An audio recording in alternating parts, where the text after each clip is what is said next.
చాలా మందికి మాకు జీవించాలని లేదు, మేము ఎందుకు జీవించాలి, మాకున్నటువంటి పరిస్థితులు మాకు అనుకూలంగా లేవు. చిన్నవాళ్ళకి పెద్దవాళ్ళకి, చిన్నవాళ్ళు చెప్పుకుంటారు, పెద్దవాళ్ళు చెప్పుకోరు, తేడా అంతే. దానికి ఒకే ఒక కారణం ఏంటి అంటే అసలు మనం ఎందుకు పుట్టాం, ఏ లక్ష్యంతో పుట్టాం, దేని కొరకు మనం జీవిస్తున్నాం, దేన్ని మనం సాధించాలి, ఇది చాలా స్పష్టమైనటువంటి అవగాహన ఉండాలి. కానీ ఈనాడు ముఖ్యంగా మీ వయసులో ఉన్నటువంటి వాళ్ళకి ఏంటి అంటే డైరెక్ట్గా ఏదైనా ఒక ప్రశ్న మనం అడిగితే ఎందుకు ఇదంతా చేస్తున్నారు అంటే జాబ్ కోసం చేస్తున్నాం. జాబ్ వచ్చిన తర్వాత తింటాం, మంచి బట్టలు కట్టుకుంటాం, తర్వాత సినిమాలకు వెళ్తాం, తర్వాత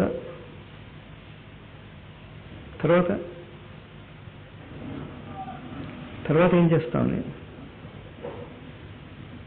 అక్కడ క్వశ్చన్ మార్క్ పడుతోంది. మీకు దగ్గర ఆన్సర్ ఉందా? ఉంటే చెప్పండి. అది మీరు సీరియస్ అయిపోక్కర్లే, అక్కర్లేదమ్మా. అది ఆ ప్రశ్న కనుక జవాబు ఉంటే మనిషికి ఎప్పుడు నిరాశ రాదు. నిరాశ అసంభవం, అసలు ఎప్పుడూ రాదు నిరాశ. నిరాశ పరిస్థితులు అనుకూలంగా లేకపోవటం వల్ల కాదు, పరిస్థితులు నిన్ను ఎటువైపు తీసుకెళ్తున్నాయో తెలియకపోవటం వల్ల. అది ఎప్పుడు చాలా జాగ్రత్తగా అర్థం చేసుకోండి. చిన్నప్పటి నుంచి మనకి ఇది చెప్పి ఉంటే మన జీవితాలు వేరే రకంగా ఉండేవి. ఇప్పుడు దాన్ని మళ్ళీ మనం మొదటి నుంచి నేర్చుకోవాల్సి వస్తుంది. చిన్నప్పుడు మనం నేర్చుకోవాల్సింది అడుగులు వేసి తప్పటడుగులు వేస్తున్నప్పుడు నేర్పవలసినటువంటి విషయం ఇది. కానీ అప్పుడు నేర్పలేదు కనుక నేర్చుకోమంటే ఎవడేం చేస్తాడు? ఎప్పుడైనా నేర్చుకోవచ్చు. ఏంటి మనం నేర్చుకోబోతున్నటువంటి విషయం ఏంటి అంటే జీవితానికి దిశ ఏమిటి, అది మన సబ్జెక్టే. అది మీ యొక్క సబ్జెక్టే కాదు, అది ప్రాణికోటి అందరికీ ఉన్నటువంటి డైరెక్షన్. అదే విత్తనం భూమిలో నాటాం, హాయిగా గాలికి ఎగురుతూ ఆడుతూ పాడుతోంది విత్తనం. పాపం దాన్ని తీసుకెళ్ళి ఏం చేసాం మనం? చీకట్లో భూమిలో బంధించి పారేసాం. బంధించి పారేసి ఊరుకున్నామా? దానికి ఇంత నీళ్లు పోసాం మీద, ఉక్కిరి బిక్కిరి అయింది అది, అంతే కదా. దాంతో ఊరుకున్నారా? ఇంత నైట్రోజన్, ఇంత అమోనియా, ఇంత ఫాస్ఫేట్.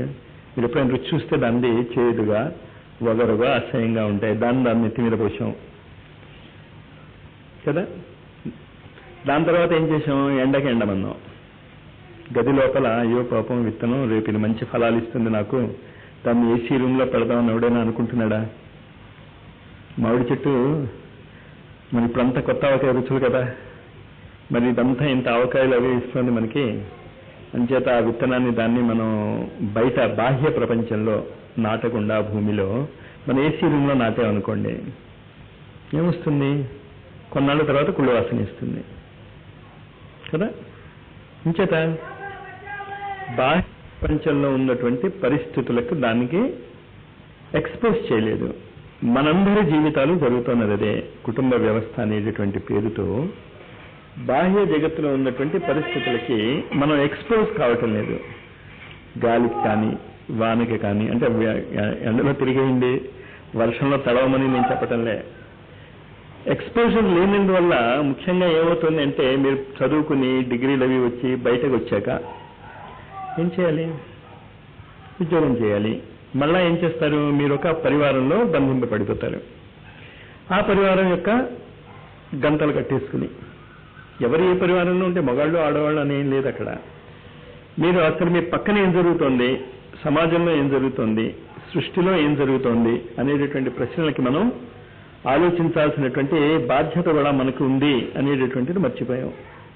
ఈ పాయింట్ అర్థమవుతుందా మీకు?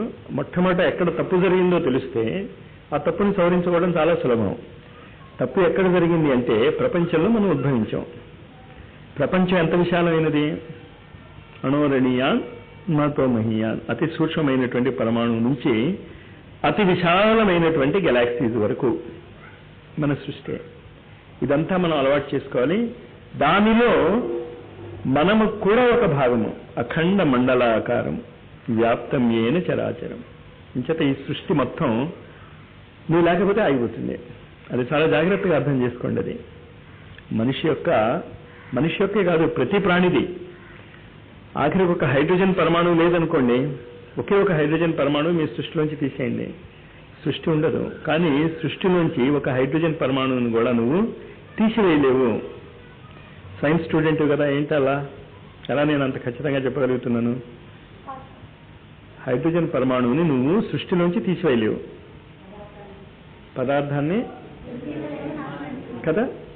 ఇది చాలా జాగ్రత్తగా అర్థం చేసుకోండి. ఫండమెంటల్గా matter can neither be created not destroyed.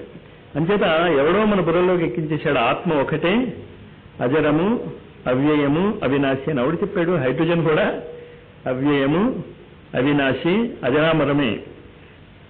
ఏమవుతుంది? రూపం మారుతుంది,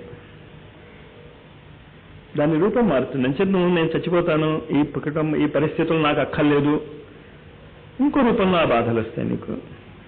బాధల నుంచి నువ్వేం తప్పించుకోలేవు. విత్తనం అనుకుంటుంది అనుకో, ఈ పొలంలో నేను ఉండకూడదు, నేను పక్కవాడి పొలంలోకి వెళ్తానని. పక్కవాడి పొలంలోకి వెళ్తే అక్కడ అదే అర్థమైందా? చెప్తాను ఉదాహరణ, దేనికి చెప్తున్నాను. అంచేత పారిపోవటం అనేటటువంటి లక్షణాన్ని మళ్ళీ మనం మానుకోవాలి. రెండు, ఒకటి ఎక్కడ ఉన్నాము, అక్కడ మనం ఏం చేయాలో మనకి ప్రస్తుతం తెలియదు, అంచేత గందరగోళం. ఆ సూత్రాలలాగా చెప్పినటువంటి పాయింట్స్ని మీరు డిస్కస్ చేసుకోవాలి. తర్వాత ఫస్ట్ సూత్రం ఏంటి అంటే, అది పిల్లలకే కాదు అందరికీ, ఏ వయసులో ఉన్నవాడైనా, ఇంకో క్షణంలో చచ్చిపోతాననుకున్న వాడికి కూడా అది అవసరం. ఎందుకంటే ఆ క్షణంలో వాడు చేయవలసింది చేసిస్తే ఆ క్షణంలో, ఆ తర్వాత అది కంటిన్యూ అయిపోతుంది. కంప్యూటర్ అందుకు ఉపయోగపడుతుంది. క్లోజ్ డౌన్ చేస్తున్నప్పుడు నువ్వు లాస్ట్ కమాండ్ ఏమిస్తావో తర్వాత ఓపెన్ చేసినప్పుడు ఏమొస్తుంది? ఆ లాస్ట్ కమాండే వస్తుంది. అంతవరకు నువ్వు జీవితంలో ఏం చేశావో చేయొచ్చు, జీవితాన్ని పరమ చెత్తగా జీవించి ఉండొచ్చు. కానీ లాస్ట్ కమాండ్ నానా గందరగోళం చేసేస్తాం. దాని తర్వాత కంప్యూటర్ ఏమడుగుతుంది? దీన్ని దాచమంటావా అని అడుగుతుంది, అంతేగా షుడ్ ఐ సేవ్ ఇట్ అని. సేవ్ చేస్తే ఏమవుతుంది? ఆ చెత్త అంతా మనతో పాటు వస్తుంది. సేవ్ చేయకపోతే మళ్ళా క్లీన్ స్లేట్ స్టార్ట్ అవుతుంది. ఇది అర్థమవుతుంది కదా? ఈ పాయింట్ అర్థమైందా? అంచేత 3 విషయాలు మనం ముందుకు ఎత్తి తెచ్చుకోవాలి. ఎక్కడ మనం ఉన్నాము, దేశకాల పరిస్థితులు. ఈరోజు ఇక్కడ ఉన్నాం, ఇంకో గంటలో ఇంకో చోటు ఉంటాం, ఇంకో గంటలో ఇంకో చోటు ఉంటాం. అలాగా రకరకాల పరిస్థితులు మనకి మారుతూ ఉంటాయి. మారిన పరిస్థితులకి మీరు యాక్టివ్ అవ్వాలి. మనం చేసేటటువంటి చాలా తప్పు ఏంటి అంటే, ఈరోజు ఇంజనీరింగ్ కాలేజీలో మీరు జాయిన్ అవుతారు, ఒక సంవత్సరం తర్వాత ఆ ఫస్ట్ ఇయర్ ఇంజనీరింగ్కి పరీక్ష రాస్తారు. ఈ మార్పు క్రమక్రమంగా వచ్చింది, ఒక జంపులో రాలేదు. మొదటి రోజు చదివారు, రెండో రోజు చదివారు, మూడో రోజు చదివారు, నాలుగో రోజు చదివారు, ఐదో రోజు చదివారు, 365 డేస్ చదివారు. సెలవులు ఉన్నాయి కదా, సెలవుల్లో కూడా మీరు స్టూడెంటేగా, చదువుకునేవాడు సెలవుల్లో కూడా చదువుకుంటాడు. సెలవులు ఇచ్చినప్పుడు చదవకపోతే పరీక్షలప్పుడు ఏమనిపిస్తుంది? డ్రాప్ అయిపోదాం అనిపిస్తుంది. ఇంచేత చదవలేదు కనుక. జీవితాన్ని మనం చదవటం నేర్చుకోలేదు. రెండోది, మీరు పాయింట్ వైజ్గా రాసుకుంటూ ఉండండి. ఇది మనం జీవితాన్ని చదవటం నేర్చుకోలేదు. చాలా బాగా ఉంది ఒక సినిమా, అరవన్లో ఉంది. అంటే ఇక్కడ మీకు అరవం వచ్చినేమో నాకు తెలియదు, నాకు అరవన్ రాదు. చాలా మంచి సినిమా చూశాను, ఏమర్థమవుతుంది?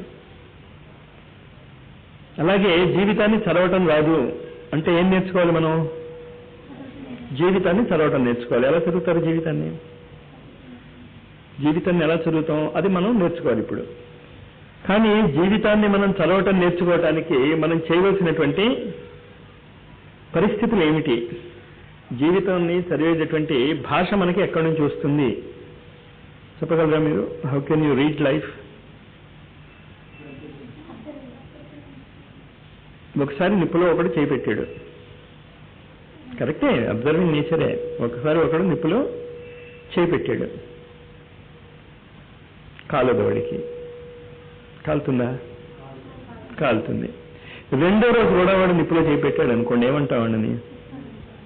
మూడో రోజు పెడితే, ఐదో రోజు పెడితే, జీవితం అంతా అదే తప్పు చేస్తే ఏమన్నాను వాడిని?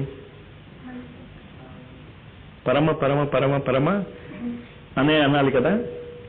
మనం చేస్తున్నటువంటి చిన్న చిన్న తప్పులు చూద్దాం, మనం పరమ మూర్ఖులం, తెలివైన వాళ్ళం అర్థమవుతుంది. అంతేగా అదే పరమ టు ద ఇన్ఫినిటీ మ్యాథమెటిక్స్ ఆడలో పెడితే ఏంటి మనం చేసేటటువంటి మూర్ఖత్వం? మొట్టమొదటి చాలా జాగ్రత్తగా అర్థం చేసుకోండి. కానీ ఒకే క్లాసులో వినేసి నిర్ణయాలకు వచ్చేయకండి. ఒకే క్లాసులో నేను మీకు మొత్తం చెప్పేయగలిగితే బాగానే ఉంటుంది, కానీ పార్ట్ బై పార్టే కదా వెళ్తుంది.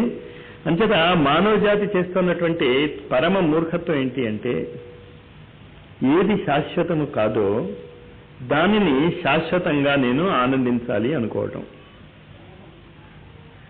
మానవుడు చేస్తున్నటువంటి పరమ మూర్ఖత్వం అది. ఎక్కడా తప్పు చేస్తున్నాం మనం? ఎక్కడెక్కడా తప్పు చేస్తున్నాం మనం? ఒకసారి నేను ఇటార్సీ స్టేషన్లో దిగాను. ఇటార్సీ స్టేషన్ మధ్యప్రదేశ్లో, ఈ ఆంధ్ర నుంచి కాశీకి వెళ్తున్నప్పుడు అక్కడ హాల్ట్ అవుతుంది. ఒకసారి ఒక రోజు ఉండిపోవాల్సి వస్తుంది. ట్రైన్ కనెక్షన్ త్వరకు ఇప్పుడైతే దొరుకుతున్నాయి, 60s 70s సంగతి చెప్తున్నాను నేను. దిగాం, రైల్వే స్ట్రైక్ అన్నారు. జార్జ్ ఫెర్నాండెస్ ఏదో నాకు ఇప్పుడు గుర్తులేదు, 18 రోజులు 8 రోజులు చేశారు వాళ్ళు. సో రైల్వే స్ట్రైక్ చేస్తున్నారు వాళ్ళు. ఇటార్సీ స్టేషన్లో దిగాను, నేను ఒక్కడిని ఉన్నా అక్కడ. ఇటార్సీ స్టేషన్లో దిగాను, బయట హోటల్కి వెళ్ళాను, తిన్నాను. మరి ట్రైన్స్ లేవు. సరే 18 రోజుల పాటు స్ట్రైక్ జరుగుతుంది అనుకోం కదా, అది ఉంది. 1 రోజు 2 రోజులు 3 రోజుల్లో వస్తా, ఇంకో గంటలో వస్తుందండి, ఇంకో 5 గంటల్లో వస్తుందండి, ఇంకో 12 గంటల్లో వస్తుందండి వాళ్ళు చెప్తున్నారు. సరే కాలం గడుస్తుంది.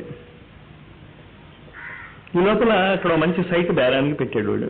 చాలా అందంగా ఉంది, చూసి నాకు ఇప్పటికీ గుర్తుంది అది. నేను అక్కడ 2-3 రోజుల నుంచి తిరుగుతున్నా కదా అక్కడ. వాడు అది కొంటానికి వచ్చానేమో అనుకున్నాడు. ఇది కొంటారా అన్నాడు. ఎంత అన్నాను, ఊరుకోవచ్చుగా, ఎంత అన్నాను. సరే ఏదో చెప్పాడు, నాకు గుర్తులేదు ఇప్పుడు. అప్పుడు 2000-3000 ఆ సైట్, చాలా పెద్ద సైట్. 2000-3000 చెప్పాడు. అప్పుడు రేట్లు అలా ఉండేవి అక్కడ, లేకపోతే ఇప్పుడు అక్కడ అలా ఉన్నాయో మరి చూసుకోండి మీరు ఛాన్స్. అంతే, 5-6 వేలు కూడా కాదు, అది చాలా తక్కువే, కరెక్ట్గా గుర్తులేదు. కానీ నేను ఉండగా సగం అన్నా, తోచక సరే తీసుకోండి అన్నాడు వాడు. ఇప్పుడు నేను ఏం చేయాలి? ఏం చేయమంటారు నన్ను? కొనేసేయమంటారా? అది కొనకూడదు కదా. మరి జీవితంలో మనం చేసే పిచ్చి పనులు అలాంటివి ఎన్ని ఉన్నాయి? అలాంటి పిచ్చి పనులయ్యా మనం అందరం చేసేది. కానీ ఇటార్సీ స్టేషన్లో దిగాను, మంచి హోటల్లో దిగొచ్చు కదా, ఏసీ రూమ్లో దిగొచ్చు. కానీ ఆ ఏసీ రూమ్ ఆ హోటల్ నాది అనుకుంటే మరి ఆ మూర్ఖత్వం మనం చేస్తున్నాం లేదా? మరి అలాంటి మూర్ఖత్వాలు ఎన్ని చేస్తున్నాం మనం లైఫ్లో? అంచేత మనకి ఏం బిరుదు ఇవ్వాలి కదా, ముందు అది అర్థం అవ్వాలి. అది అర్థమైతే చాలు. అది కరెక్ట్గా మనం అర్థం చేసుకుంటే ఎక్కడ ప్రమాదం వస్తుందేమో అని సమాజం అన్ని చాలా అడ్డు తగులుతుంది కదా. చాలా జాగ్రత్తగా అర్థం చేసుకోండి. కానీ దీనివల్ల మీ సామాజిక జీవితం నాశనం అయిపోదు. మీరు చాలా జాగ్రత్త, మీరు ఇంకా ఎక్కువ ఆనందంగా జీవించగలరు. ఏంటి, మనం ఆ మూర్ఖత్వం నుంచి బయటపడాలి. మొట్టమొదట జీవితంలో మనం నేర్చుకునేది ఏంటి అంటే, ఏది శాశ్వతము కాదు. మరి ఏది శాశ్వతం? మీరు నేర్చుకునేటటువంటి జ్ఞానం శాశ్వతం. నువ్వు ఇంజనీరింగ్ చదువుతున్నావు, నువ్వు బీఈడీ చదువుతున్నావు, నువ్వు కామర్స్, సైన్స్, సివిక్స్ చదివావు, మీరు రకరకాలైనటువంటి చదువులు చదివారు. అది మాత్రం మీదే. అది దాన్ని ఎవడు మీ దగ్గర నుంచి లాక్కోవాలన్నా లాక్కోలేడు. బై ఛాన్స్ నువ్వు ఇంకోళ్ళకి ఇచ్చేస్తే ఏమవుతున్నది? ఇంకా పెరుగుతుంది, తగ్గదు. అంతే. ఏది శాశ్వతం? జ్ఞానం శాశ్వతం. జ్ఞానాన్ని ఇచ్చేటటువంటి వస్తువులు శాశ్వతం కాదు. ఏ స్కూల్లో నువ్వు చదువుతున్నావో ఆ స్కూల్లో డెస్క్ మీద నీ పేరు రాసుకుంటావు. చాలామంది రాసుకుంటారు, నీట్గా చెక్కుతారు కూడా, ఏమీ తప్పు లేదు చెక్కటంలో. కానీ పరీక్షలు అయిపోయాక నా డెస్క్ని ఇంటికి తీసుకెళ్ళిపోతానంటాను తప్పు. చెక్కుకో, నువ్వు ఉన్నంత వరకు అది నీదే, కాదనే అంటలే. ప్లస్ ఒక లాంగ్ టర్మ్ ప్రోగ్రామ్ ఏదైనా ఉందనుకోండి, ఇల్లు కడతారు, ముఖ్యంగా ఈ మల్టీ స్టోరీడ్ బిల్డింగ్ కట్టాల్సి వచ్చినప్పుడు, లేకపోతే ఈ నాగార్జున డ్యాము, నాగార్జున సాగర్ డ్యామ్ అది కట్టినప్పుడు ఇంజనీర్స్కి వాళ్ళకి అసలు క్వార్టర్సే కట్టేశారు. ఎందుకు క్వార్టర్స్ కట్టేశారు? ఎందుకంటే అది చీపర్. ఆ నాగార్జున సాగర్ డ్యామ్ కట్టడానికి పట్టే టైము, దానికి గవర్నమెంట్ వాళ్ళని ఒక హోటల్లోనూ ఎక్కడో పెట్టి మీరు తిండి తినండి అంటాం బదులు వాళ్ళకి ఇల్లు కట్టించేసి ఇచ్చేసి, ఇదయ్యా మీ క్వార్టర్స్, అలా మీరు ఇల్లు కట్టుకోవచ్చు. 60 ఏళ్ళు 70 ఏళ్ళు మనం ఈ జీవితం ఇక్కడ గమనిస్తున్నా కనుక ఇల్లు కట్టుకోండి. కానీ ఆ ఇల్లు మీది కాదు. నాగార్జున సాగర్ ప్రాజెక్ట్ అయిపోగానే అక్కడ ఉన్న ఇంజనీర్స్ వాళ్ళు ఏం చేశారు, ఆ క్వార్టర్స్ని నాకు తెలియదు అది ఏం చేశారో, వదిలేసి ఉంటారు గ్యారంటీగా. అది నాది అని లేదు, కానీ అక్కడ ఉన్నంత వరకు అది. మొదట ఆ తేడా గుర్తించండి మీ జీవితాలలో. మొట్టమొదట మీరు నేర్చుకోవాల్సింది ఏంటి అంటే, ఏది శాశ్వతము, ఏది అశాశ్వతము, ఏ బంధాలు శాశ్వతమైనటువంటివి, ఏ బంధాలు అశాశ్వతమైనటువంటివి. కానీ మనకి డిగ్రీ నేర్చుకున్నాం ఇప్పుడిప్పుడే మనం, పరమా టు ది పవర్ ఇన్ఫినిటీ, పర పర పర పర పర పర పర పర పర మా మూర్ఖులం కనుక మళ్ళీ ఓ పిచ్చి పని చేస్తాం.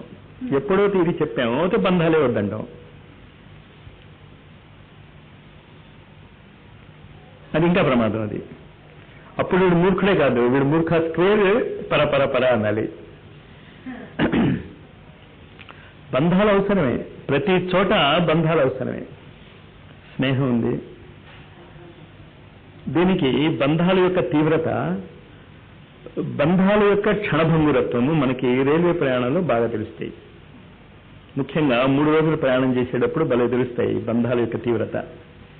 మీరేం వెళ్ళకండి, దిక్కండి, మేము తీసుకొచ్చేస్తూ ఉంటాం పెద్దవాళ్ళని. ఇంట్లో పెద్దవాళ్ళని మాత్రం ఓల్డ్ ఏజ్ హోమ్కి పంపించేస్తాం, అది వేరే విషయం.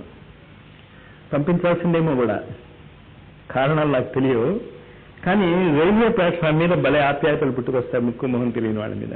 మీరు కూర్చోండి తాతగారు, మీరు కూర్చోండి. ఆ తాతగారికి కోపం వస్తుంది, దద్ద తాతగారు అంటావా? దద్ద ఎప్పుడో ఇక్కడ చిన్నవాడిని, నేను జుట్టేదో నడిచిపోయింది. కానీ సరే, వాళ్ళ బాధలు వాళ్ళవి బరకిద్దు కదా. ఆప్యాయతలు దిగితే నడుస్తున్న ట్రైన్లోంచి సర్కస్ ఫీట్లు చేస్తాం, వాళ్ళ కోసం అన్నీ తీసుకొస్తాం కదా. సరే సర్దుకుంటాం, మీరు పడుకోండి అంటే మీరు పడుకోండి అంటాం. సరే చివరికి అందరూ పడుకుంటారు, అది వేరే విషయం. ఎలాగో అలా సర్దుకుని దిగబోతారు. దిగిపోతున్నప్పుడు అడ్రస్లు ఇచ్చిపుచ్చుకుంటారు. నేను చేశాను అంచేత అంత స్పష్టంగా చెప్పగలుగుతా, కానీ ఆ అడ్రస్కి ఇంతవరకు ఉత్తరం రాయలే నేను. నాకు వాళ్ళెవరు ఉత్తరాలు రాయలే ఇంతవరకు, చాలా ప్రయాణాలు నేను చేశాను. కానీ ఆ ఆప్యాయత ఆత్మీయత లేకపోతే రైల్వే ప్రయాణం మీకు ఎలా ఉండుండేది? ఎప్పుడు మాట్లాడు, పక్కవాడిని చూసి అనుకో, కోపంగా చూశాడు అనుకోండి, ఏమీ మాట్లాడకుండా మౌనంగా అలా ఉంటుంది. అంచేత బంధాలు ఉంచుకోవచ్చు, కానీ ఆ బంధాలు ప్రయాణంలో ఉన్నంత వరకే, శాశ్వతమైనవి కాదు. కానీ ఆ బంధాల యొక్క మాధుర్యాన్ని చూడకూడదని ఎవడన్నాడు? ఇది రెండో పరమ మూర్ఖత్వం మనం చేస్తాం. భారతీయ ఆధ్యాత్మికతలో, భారతీయ జీవన స్రవంతిలో ఈ 2 మూర్ఖత్వాలు జరిగాయి. ఒకటేంటి, ఇదే శాశ్వతం అనుకుని నువ్వు ఎప్పుడైతే చేస్తావో అది గ్యారంటీగా శాశ్వతం కాదు. అది ఖచ్చితంగా ఎప్పుడో అప్పుడు అది నాశనం అవుతుంది.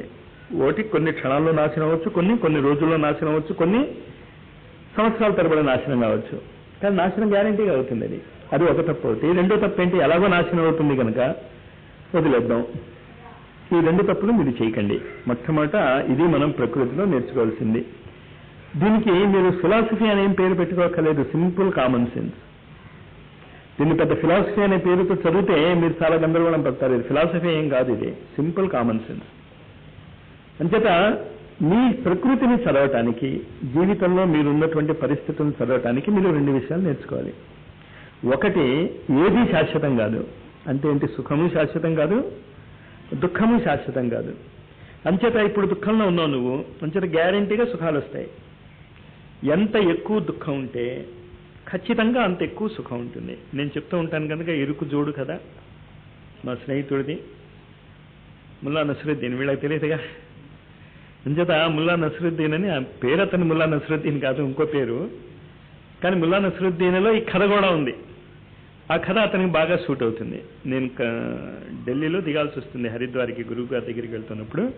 సాధారణంగా వాళ్ళ ఇంటికి వెళ్ళేవాడిని. సరే ఒకసారి వెళ్ళినప్పుడు, చాలా ఇలా కష్టంగా ఉన్నాను రామకృష్ణ, అలా కష్టంగా ఉన్నాను, ఇలా బాధలో ఉన్నాను, అలా బాధలో ఉన్నాను, అసలు నాకు నిష్కృతి లేదు, ఎప్పుడు అలాగే ఉంటుంది నా జీవితం అన్నాడు. సరే ఆఫీస్కి వెళ్ళిపోయాడు. సరే నేను పడుకున్నా. అప్పుడు అద్భుతమైన బిరుదు ఉండేది నాకు, ఆంధ్ర కుంభకర్ణ అని. అంచేత ఎలా పడుకున్నానో మీకు తెలుసుకోవచ్చు కదా. అందుకు ఇప్పుడు ఆ బిరుదుకి నేను అర్హుణ్ణి కాదనుకోండి. అప్పుడు పడుకున్నా. సాయంత్రం వచ్చాడు. సాయంత్రం వచ్చాక జోడులోంచి బట్టలు అవి తీసి ఉఫ్ అని కూర్చున్నాడు. సరే జోడు విప్పుకున్నాడు. చూసావు రామకృష్ణ, కాళ్ళు ఎలా అయిపోయిందో, జోడు ఇరుకు. ఆ ఇరుకు జోడు మొత్తం ఇలాగ ముద్దలాగా అయిపోయింది. అక్కడ తల్ల పడిపోయింది. అందులో అక్కడ ఎండలు చాలా ఎక్కువ. నేను ఎండాకాలంలోనే వెళ్ళేవాడిని. వాడు మేజోడు వేసేవాడు, ఇంత లవ్ మేజోడు, మిలిటరీ మేజోడు. నాకు ఆవిడ ఇచ్చి ఉంటాడు వాడికి. ఆ క్యాన్వాస్ కలర్ ఉండేది చూసావా, అది వేసాడు. ఊహించుకోండి, అంటే కాలు ఎలా ఉంటుందో మీరు ఊహించుకోండి. ఇరుకు దాంట్లో బయట పెట్టా, అమ్మయ్య అన్నాడు. ఎంత ఆనందం ఫీల్ అయ్యాడు. సరే, నేను అది గమనించలే ఆనందాన్ని. పద అన్నాను. సరే వెళ్ళాం, కర్ణాటక సర్కస్కి వెళ్ళాం. జోళ్ళ షాప్కి వెళ్తూ ఉంటే, ఏంటి రామకృష్ణ ఇప్పుడు జోడు కొనుక్కోవటానికి ఎందుకు, నీ జోడు నాకు కాదయ్యా, నీకు అంత ఇరుకైనటువంటి జోడులో ఎలా బతుకుతున్నావయ్యా అన్నాడు. వాడికి కోపం వచ్చింది ఆ రోజు. అసలు ఆ రోజు నన్ను ఎందుకు వాడు చంపేయలేదో అనిపించింది. అంత వాడి గొళ్ళు మండింది. ఈ సుఖం కూడా నాకు ఉండనివా, వాడు అన్న ప్రశ్న అది. నాకేం అర్థం కాలే. కానీ వాడు కోపం వచ్చిందని అర్థమైంది కదా. కోపం వచ్చిందని అర్థమైపోయింది. ఇంటికి వచ్చేసాం. అప్పుడు చెప్పాడు వాడు, చూడు నాకు అన్ని కష్టాలే బాబు, ఇది ఒక్కటే సుఖం. ఏంటి అంటే, పొద్దున్న ఆఫీస్కి వెళ్తున్నప్పుడు ఇరుకు కాళ్ళలో జోడు పెట్టి వెళ్తా, సాయంత్రం నేను జోడు ఇప్పినప్పుడు అది బ్రహ్మానందం. ఆ ఆనందం కూడా లేకుండా చేస్తావా నువ్వు. ఇది ఇంకో మూర్ఖత్వం అంది. ఏది ఆనందం కాదో అది ఆనందం ఇస్తుంది అని భ్రమపడటం. చాలా జాగ్రత్తగా చూసుకోండి. అందుకే ఎప్పుడు కూడా పెళ్ళి అయిపోయాక శుభం అని ఆపేస్తాడు డైరెక్టర్. ఎందుకు, అసలు కష్టాలు అప్పుడు స్టార్ట్ అవుతాయి. మీరు చూశారో లేదో సినిమాల్లో లాస్ట్ సీన్ గ్రూప్ సీన్ వచ్చిందంటే సినిమా అయిపోయిందనే. ఇప్పుడు ఎందుకు రావటం లేదు అది. ఎందుకు, అప్పుడే గ్రూప్, ఆ తర్వాత ఇంక గ్రూప్స్ ఉండవు. కలిసి ఉండటం అనేది ప్రశ్నే రాదు. అంటే ఏంటి, ఇప్పుడు ఇంకో పాయింట్ నేను చెప్తాను మీకు. మీకు కష్టాలు కానీ సుఖాలు కానీ ఏవైనా ఉంటే ఖచ్చితంగా ఆ సుఖం మీకు ఏదో, ఖచ్చితంగా ఆ దుఃఖం ఏదో సుఖానికి దారితీస్తుంది. వాడు ఇరుకు జోడు నుంచి కాలు తీశాడు, ఏమైంది, కొత్త సుఖం ఏమీ రాకపోయినా కష్టాలు పోవటమే పెద్ద సుఖం మీకు, ఫస్ట్ పాయింటే. కానీ ప్రకృతిలో ప్రతిదానికి దానికి కావాల్సినటువంటి రెమ్యూనరేషన్ ఉంటుంది. మనిషి ఒక్కడే బేరం చేస్తాడు, ప్రకృతి బేరం చేయదు. నువ్వు ఏవి నాటావో ఖచ్చితంగా అదే మీకు వస్తుంది. ప్రకృతిలో నువ్వు ఏది నాటావో ఖచ్చితంగా అదే వస్తుంది. నువ్వు మామిడి చెట్టు నాటావో ఖచ్చితంగా మామిడి పళ్ళే వస్తాయి. వేప చెట్టు ఏదో నాటావో కాస్త పెరిగి పెద్దదయ్యాక బేరం మొదలెడదాం. వద్దులే బాబు, నాకు చేదు అక్కర్లేదు, నాకు మామిడి పళ్ళే కావాలి అని. అప్పుడు ఏం చేయాలి మీరు, వేప చెట్టుని మీరు ఎంత బతిమాలుకున్నా మామిడి పళ్ళు రావు. ఏం చేయాలి అప్పుడు, మళ్ళీ వేప చెట్టు తీసేసేనా, లేకపోతే వేప చెట్టు పక్కనే మీకు కావాల్సినటువంటి మామిడి చెట్టు నాటుకోవాలి. నాటాక ఎన్ని రోజుల్లో వస్తుంది మళ్ళా పళ్ళు, మళ్ళా కామన్ సెన్స్ ఉండాలి. మీరు నాటినటువంటి వృక్షము ఏ కోవకి చెందింది, తక్షణమే ఫలం ఇచ్చేదా, హైబ్రిడ్ వెరైటీయా, లాంగ్ షార్ట్. ఇప్పుడు ఎంట్రన్స్లు ఉన్నాయి కదా, లాంగ్ టర్మ్ కోచింగ్లో చేయాలనుకో, నాకు వారం రోజుల్లో నేర్పేయంటే నేర్పడవాడు. షార్ట్ టర్మ్లో చేరామనుకో, వాడు వారం రోజుల్లో నేర్పేస్తాడు. మీకెంత అర్థమైంది అని అడగండి. మళ్ళా వాడి పని వాడు చేసేసుకుంటాడు. Long term, short term, mid term, రకరకాల టర్మ్స్ ఉన్నాయి కదా. అంచేత తర్వాత పాయింట్ నేర్చుకోండి. పాయింట్స్ నేర్చుకుంటున్నప్పుడు ఏమేమి చెప్పానో గుర్తుంచుకోండి. మీ లైఫ్ పర్పస్ డిసైడ్ చేసుకోవటానికి ముందు మీరు డిసైడ్ చేసుకునేటటువంటి పర్పస్ అశాశ్వతమైన. అయ్యో, ఏ బిజినెస్ మ్యాన్ ఉన్నాడు అనుకోండి, ఓ టాటా ఎంపైర్, అదో కింగ్డమ్, అది తరతరాలుగా అది కంటిన్యూ అవుతుంది. అదే అశాశ్వతమే కావచ్చు కాక, కానీ ఈ జాబ్స్ కంటే శాశ్వతం కదా. అంచేత మీ దృష్టి ఎట్లా వెళ్ళాలి, తెలివైన వాళ్ళు అయితే మీ దృష్టి ఎట్లా వెళ్ళాలి, జాబ్ వైపు వెళ్ళాలా, టాటా బిర్లా ఎంపైర్ వైపు వెళ్ళాలా, అంతే కదా. మీకు వస్తుంది, వీళ్ళకి రావటంలే. అర్థమైందా? ఆలోచించుకోండి, చర్చించుకోండి. నేను చెప్పిన దానికి తర్వాత గ్యాప్ ఇచ్చి డిస్కస్ చేద్దాం. నేను చెప్పింది మీరు ఒప్పేసుకోక్కర్లే. అసలు మీరు నన్ను మార్చేయగలిగితే నేను చాలా ఆనందిస్తాను. ఇది నాకు బోర్ కొడుతుంది ఇదంతా. అసలే నేను మిమ్మల్ని మార్చేయగలిగితే చూద్దాం. అంచేత అశాశ్వతమైనటువంటివి మనకు వద్దు. అశాశ్వతమైనటువంటి వాటిలో ఉన్నటికీ కూడా సంబంధ బాంధవ్యాల యొక్క ప్రీతి మనం పోగొట్టుకోవద్దు. తర్వాత ఏం చెప్పాము, మనం ఉన్నటువంటి పరిస్థితులు ఎక్కడున్నామో అవి సుఖమైనా దుఃఖమైనా మారుతూ ఉంటాయి. నిరంతరం మీరు సుఖంలో ఉండలేరు, నిరంతరం మీరు దుఃఖంలో ఉండలేరు. ఖచ్చితంగా వాటికి ఎండ్ ఉంటుంది. ఎప్పుడు ఎండ్ మాస్టారు? సుఖము దుఃఖము మీరు కనుక కాస్త జాగ్రత్తగా చూసుకుంటే సమానంగా వస్తాయి సమపాళ్లలో. సుఖంగా ఉన్నప్పుడు మనం కాలాన్ని గమనించాం, దుఃఖంగా ఉన్న ప్రతి క్షణము కూడా మనకి అంచేత అది చాలా ఎక్కువగా ఉందనిపిస్తుంది. కానీ నిత్య జీవితంలో కనుక మీరు పుట్టిన దగ్గర నుంచి చనిపోయేంత వరకు చూస్తే కష్టకాలమే చాలా తక్కువ ఉంటుంది, మీరు సుఖపడినటువంటి కాలమే చాలా ఎక్కువ ఉంటుంది. అంటే ఇరుకు జోడులో కాలు పెట్టిన కాలం తక్కువ, జోడు బయట కాలు పెట్టినటువంటి కాలము చాలా ఎక్కువ. ఇది మనకి అర్థమైన తర్వాత నెక్స్ట్ పాయింట్ ఏం చెప్పాను, మీరు నిర్ణయించుకోవాల్సినటువంటి లక్ష్యాలు దీనిని మనసులో పెట్టుకుని నిర్ణయించుకోండి. ఇది అర్థమైంది కదా. అంటే ఇప్పుడు మనం హాఫ్ ఎన్ అవర్ ఈ డిస్కషన్కి ఇస్తాం. ఇప్పుడు మీరు డిస్కస్ చేసుకోవాలి, మీరు మీ ఉద్దేశాలు ఏంటి. ఇంకేదంటే మీకు స్పష్టమైనటువంటి ఉద్దేశం లేనటువంటి వాళ్ళకి ఎవ్వడూ గైడెన్స్ ఇవ్వలేడు. మీకు గైడెన్స్ ఎప్పుడు ఇవ్వగలమంటే మీరు ఏం సాధించాలని కోరుకుంటున్నారు. ఉద్యోగం అది నా చేతిలో లేదు, ఉద్యోగం నా చేతిలో లేదు. కానీ మీరు టాటాలు బిర్లాలు అయిపోతారంటే నేను ఖచ్చితంగా చేయగలను, మిమ్మల్ని గ్యారంటీగా చేయగలను. కానీ దానికి పడాల్సిన కష్టాలు పడాలి.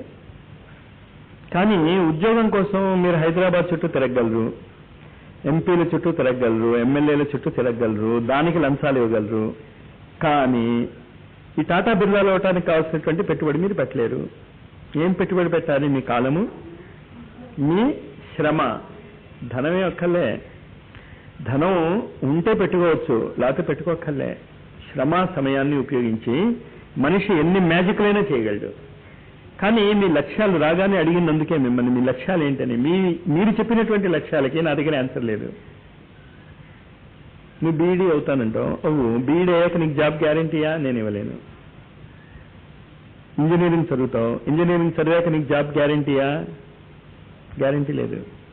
కానీ నేను చెప్పినటువంటి విధానాలు మీరు అనుసరిస్తే ఒక వారం రోజుల్లో కనుక మీరు మీ ఆలోచన విధానాన్ని మార్చేసుకోగలిగితే ఓ అద్భుతమైనటువంటి ఎంపైర్కి, మీ యొక్క ఎంపైర్కి, ఎంపైర్ ఎలాంటిదో నేను చెప్పాను కదా, అశాశ్వతమైనటువంటి ఇదైనా మీ యొక్క పేరు చిరస్థాయిగా ఉండేటటువంటి ఒక అద్భుతమైనటువంటి ప్రాజెక్టుకి మీరు బీజారోపణ చేసుకోవచ్చు ఈ వారం రోజుల్లోనే. కానీ ఈ వారం రోజుల్లో మీరు చాలా కష్టపడాలి. ఒక అరగంట ఇప్పుడు చెప్పాను కదా, మీరు డిస్కస్ చేసుకోండి. అది డిస్కస్ చేసుకున్న తర్వాత మళ్ళీ వస్తా. మీరేం డిస్కస్ చేసుకున్నారో అందులో పీకి పెడతాను నేను. మీరు కాదు, మీ డిస్కషన్ చాలా మంచిది, నేను పీకలేని పరిస్థితి తీసుకురావాలి. మీరు ఏంటి నేర్చుకోమని చెప్తున్నాను? మీ యొక్క శ్రమ, మీ యొక్క సమయము. నేను తెలివితేటలు కూడా అడగటంలే, నేను రెండే అడుగుతున్నాను. మీరేం చేయాలంటే మీ యొక్క శ్రమ, మీ యొక్క సమయాన్ని పరిపూర్ణంగా ఇవ్వగలరా? ఇవ్వగలిగినప్పుడు దాన్ని ఎలా ఉపయోగించుకోదలుచుకున్నారు? నేను ఇంజనీర్ అయిపోదాం అనుకుంటున్నాను, నేను ఫలానా చోట జాబ్ చేయాలనుకుంటున్నాను, నాకు ఇది కావాలనుకుంటున్నాను, నాకు అది కావాలనుకుంటున్నాను అంటే నా దగ్గర ఆన్సర్ లేదు. కానీ పరిస్థితుల్ని ఎదిరించి శాశ్వతమైన ఎగ్జాంపుల్ కూడా చెప్పాను కదా, ఓ టాటా, ఓ బిర్లా, ఇంకా అలాంటి పేర్లు ఏమైనా ఉన్నాయా?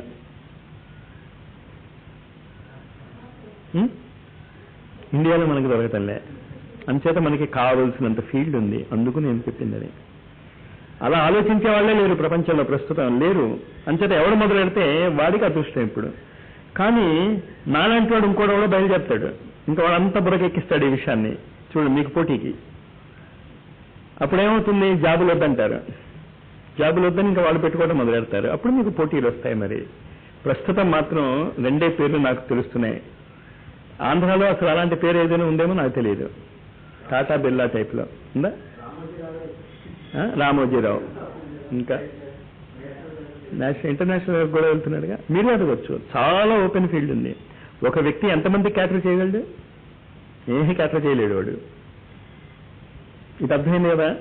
ఇదేంటి భౌతికంగా మీరు సాధించదలుచుకున్నది, ముందు అది ప్లాన్ చేసుకోండి. Gap, right? అది మీరు చేసే ప్రతి వస్తువు అంత నీట్గా ఉండాలి. ఇది ఇలా పెడితే తప్పు, ఇది ఇలా ఉంటే కరెక్ట్. ముందు అది అలవాటు చేసుకోండి. ఆర్గనైజేషన్ ఎవరు స్టార్ట్ చేస్తారు? నువ్వే మొదలెడతా. టెక్నికల్గా ఆలోచన సరళిలో తప్పు ఎక్కడ జరుగుతుంది అంటే సమాజానికి ఉపయోగపడాలి. ఏ విధంగా ఉపయోగపడాలి సమాజానికి? మీరు ఎవరైనా ఇంతమంది ఋషులు వచ్చారు. జాగ్రత్తగా అర్థం చేసుకోండి నేను ఇచ్చే ప్రశ్నలని. ఋషుల యొక్క సామర్థ్యం మీద మనకి డౌట్ లేదు కదా, కనీసం మిగతా వాళ్ళకి డౌట్ ఉంటే ఉండొచ్చు, మనకి డౌట్ లేదు. విదేశాలలో అక్కడ కూడా అనేక మంది మహనీయులు సమాజాన్ని మార్చడానికి ప్రయత్నం చేశారు. చివరికి వాళ్ళకు వచ్చిన ఫలితం ఏంటి? గుండు దెబ్బలు, శిలువలు వేయటాలు, అంతేగా. చివరికి ఇప్పుడు ఆ ఋషుల యొక్క పేర్లు కూడా మనం మర్చిపోయాం. ఏదో చేశారట. విశ్వామిత్రుడు ఏం చేశాడు? ఆధ్యాత్మికత మీద ఇంట్రెస్ట్ ఉన్న వాళ్ళని అడిగామనుకో, ఏమయ్యా విశ్వామిత్రుడు ఏం చేశాడు? గాయత్రి మంత్ర ద్రష్ట అంటాం. విశ్వామిత్రుడు ఒక్కడైనా గాయత్రి మంత్ర ద్రష్ట? ఖచ్చితంగా విశ్వామిత్రుడు ముందు విశిష్టుడు ఉన్నాడు, అంతకుముందు ఇంకా చాలా మంది ఉన్నారు. మీరు ఎక్కడ మన ఆలోచనలు తప్పుదోవ పడ్డాయో ఆలోచించుకోండి. మీరు సమాజాన్ని మార్చలేరు, సమాజాన్ని ఎవరు మార్చలేరు. ఎందువల్ల? ప్రశ్న అది వేసుకోవాలి. మరి సమాజాన్ని మనం మార్చలేము అని ఎప్పుడైతే మీరు అన్నారో, మరి ఈ గందరగోళం అంతా ఎందుకు? మీరు ఇక్కడున్న ఈ 2 రోజులు 3 రోజులు నాకు తెలియదు మీరు ఎన్ని రోజులు ఉండటానికి వచ్చారో, కానీ ఉండటానికి వచ్చినప్పుడల్లా మీరు కొన్ని చాలా పటిష్టమైనటువంటి సమాజంలో లేనటువంటి ఆలోచనలని మీతో పాటు తీసుకుని వెళ్ళాలి. ప్రస్తుతం నేను మీకు మొదట చెప్పినటువంటి ఆలోచనలు ఏంటి? సమాజంలో మీరు ఎంత ఉచ్చ స్థితిలో ఉన్నా, ఎంత నీచ స్థితిలో ఉన్నా మీరు ముందు బాధపడకండి. ఇందువల్ల ఇది అశాశ్వతము. ఉదాహరణ ఇచ్చి చెప్పాను కదా. నేను మా నాన్నగారు ఒకసారి నేను కెమిస్ట్రీ లెక్చరర్ ఇంటర్వ్యూకి వైజాగ్కి వెళ్ళాం. నాన్నగారి యొక్క క్లాస్మేట్ అక్కడ ఉన్నారు అని తెలుసు. స్టేషన్లో దిగి ఫోన్ చేశాం. రాత్రి 8:30, 9 అయింది. మేము వైజాగ్ ప్లాట్ఫామ్ మీద దిగి ఫోన్ చేస్తే ఎవరు ఎత్తలేదు. సరే ఇంకో నెంబర్కి ఫోన్ చేశాం. వాళ్ళు ఏదో ఊరు వెళ్ళారండి, ఇల్లు లాక్ వేసింది. సరే మేము ఇలా వచ్చాం అంటే మా ఉద్దేశం ఏంటి? వాళ్ళు ఏదైనా మా ఇంటికి రమ్మంటారేమో, ఉంటే రాత్రి పడుకోవచ్చు, నెక్స్ట్ డే ఇంటర్వ్యూ. కుదరలేదు. ఏదో 2 హోటల్స్ ఏవో చెప్పారు. దాస్ ప్రకాష్ ఏదో ఉందా, నాకు ఇప్పుడు గుర్తులేదు. ఎప్పుడో 84లో 86లోనో ఇంటర్వ్యూకి వెళ్ళినప్పుడు ఫోన్ చేస్తే నో రిజల్ట్. జాగాలేదు. మీరు ఏమనుకున్నారు ఏంటి? అలాగా ఆషామాషిగా వచ్చేస్తామంటే ఇస్తామా ఏంటి మీకు? ఏమన్నాం. సో నేను నాన్నగారు స్టేషన్లోనే పడుకున్నాం నేల మీద. అందుకని చేసేది ఉంది. అక్కడ ఆయన ఫ్రెండ్ ఉన్నారు కదా అని పక్క బట్టలు అవి కూడా ఏం తీసుకెళ్ళలే. ఇంతకంటే విచారించాల్సిన విషయం, దుఃఖాన్సించాల్సిన విషయమా? విచారం లేదు, దుఃఖం లేదు. ఇంచేత దుఃఖం లేదు. ఎలాగో రేపు ఆ ప్లాట్ఫామ్ మీద ఉండము, ఇక్కడ కూడా ఉండవమ్మా. మా అయితే 10 ఏళ్ళు ఉంటాం, 20 ఏళ్ళు ఉంటాం, 70 ఏళ్ళు ఉంటాం. ముందు ఆ మానసిక స్థితి మీరు తెచ్చుకోలేకపోతే నేను చెప్పేది ఏది మీ బుర్రకెక్కదు. అది సత్యమైనటువంటి మానసిక స్థితి. ప్రకృతిలో ఏది శాశ్వతము కాదు. ఆఖరికి మీ శరీరమే శాశ్వతం కాదు. చిన్నప్పుడు ఒకలాగా ఉండేది, ఇప్పుడు ఇలా ఉంది, ఇంకొన్నాళ్ళు పోయాక ఇంకోలాగుంటుంది. ఇది ఫిలాసఫీ కాదు, వేదాంతం అంతకంతే కాదు, ఫ్యాక్ట్. సంబంధ బాంధవ్యాల గురించి కూడా నేను చెప్పాను కదా. ట్రైన్లో మనకి రకరకాల పరిస్థితులు వస్తాయి. ఆవిడో ఇలా తగిలితే మనని తిడతాడు, ఇంకా వాడిని వ్యసయించుకుంటాం మనం, వాడి దగ్గరగా కూర్చోము. ఆ ద్వేషం ఎంతసేపు ఉంటుంది? ఆ జర్నీ అంతా ఉంటుంది, అంతేగా. తర్వాత గుర్తు కూడా ఉండదు మనకి. అంతేత ఇది ముందు అర్థం చేసుకోండి. జీవితంలో ఈ మానసిక స్థితి, మీకున్నటువంటి కష్టాలు కానీ, మీకున్నటువంటి దుఃఖాలు కానీ, మీకున్నటువంటి సుఖాలు కానీ ఏవి శాశ్వతము కాదు. ఉన్న వనరులు ఉపయోగించుకోండి. చెప్పాం కదా, చాలా వనరులు ఉంటాయి. ఒక్కొక్కసారి రోడ్డు మీద పడుకోవాల్సి వస్తుంది. నా మణికుమార్ చెప్పాడు, ఒకసారి మోటార్ సైకిల్ రోడ్డు మధ్యలో ఫెయిల్ అయింది, పేమెంట్ మీద పడుకున్నాడు. ఏం బాధపడలేదు పడుకోవటానికి, లేకపోతే మోటార్ సైకిల్ ఎవడో తీసుకుపోతాడు. ఇంతకీ పేమెంట్ మీద పడుకోవటం రైటా తప్ప? ముందు ఈ మానసిక స్థితి మీరు ఇమీడియట్ గా తెచ్చేసుకోవచ్చు. దీనికి మీరేం కష్టపడక్కర్లే. ముందు ఏంటంటే మీరు నేర్చుకోవాల్సింది, మీ జీవితాలలో మీరు ఉన్నటువంటి పరిస్థితులు అంతే, అవి దాన్ని మీరు ప్రస్తుతం మార్చుకోలేరు. అవి ఎలా ఉన్నాయో అలా ఉన్నాయి. రెండోది, సమాజాన్ని ఉద్ధరిస్తాము అనేటటువంటి మాట మర్చిపోండి. మీరు పూర్తిగా మర్చిపోండి. సమాజాన్ని మీరు ఉద్ధరించలేరు. ఓ విశ్వామిత్రుడు ఉద్ధరించలేదు, ఓ శ్రీరామ్ శర్మ ఉద్ధరించలేకపోయాడు, ఓ క్రైస్ట్ ఉద్ధరించలేకపోయాడు, ఓ సత్సాయిబాబా ఏం ఉద్ధరించాడు? ఇప్పుడు ఉన్నాడుగా మన మధ్యనే. చెప్తా అది మీకు కాదమ్మా చెప్పేది, యూత్కి చెప్తున్నాను, వీళ్ళు తప్పుదారులు పడకుండా. అంచేత సమాజ సేవ అనేది మీరు లక్ష్యంగా పెట్టుకోకండి. మరి సమాజ సేవ చేయకూడదు అని అన్నానా నేను చెప్పింది ఏంటి? సమాజ సేవ మీరు లక్ష్యంగా పెట్టుకోకండి, అది చాలా తప్పుడు లక్ష్యం. అది ఇందువల్ల ఇంతమంది మహనీయులు వచ్చినా సమాజాన్ని మార్చలేకపోయారు. కొంచెం మనం ఆలోచిద్దాం. సత్యయుగం చాలా మంచిది. సత్యయుగం తర్వాత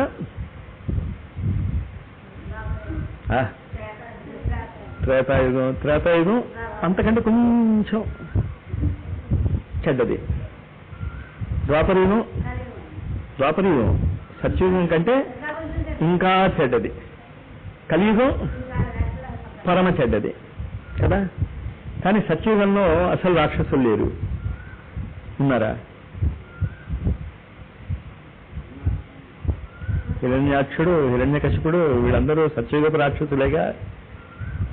భూమినే చుట్టపెట్టేశాడు వాడు. ఇంకా నయం, ఇప్పుడు అలాంటి వాళ్ళు లేరు. చుట్టబెడదాం అనుకుంటున్నాను కానీ చేత కాదు. అప్పుడు చుట్టబెట్టేశాడు వాడు. అంటే సత్యయుగంలో మరి రాక్షసులు ఉన్నారు. మరి ఎందుకమ్మా సత్యయుగం మనకి? త్రేతాయుగం అద్భుతమైన వ్యక్తి ఉన్నాడు, రావణాసురుడు. ఇంకా చాలా మంది ఉన్నారు. ఆయన పేరు ఫేమస్ అయిపోయింది పాపం, అమాయకుడు. ఇంకా ద్వాపరయుగం.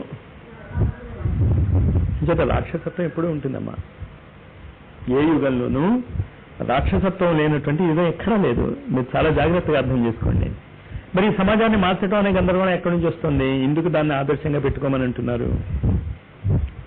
ఎందుకు ఈ గందరగోళం అంతా? అది మీరు ఆలోచించండి. అది మీరు ఆలోచించగలిగితే ఆ ఋషుల కంటే మీరు చాలా ముందుకు వెళ్ళిపోగలరు. ఇప్పుడు ఈ యుగంలో ఈ రాబోయేటటువంటి 2-1.5 సంవత్సరాలలో మీరు చాలా ఎత్తుగా ఎదగలరు.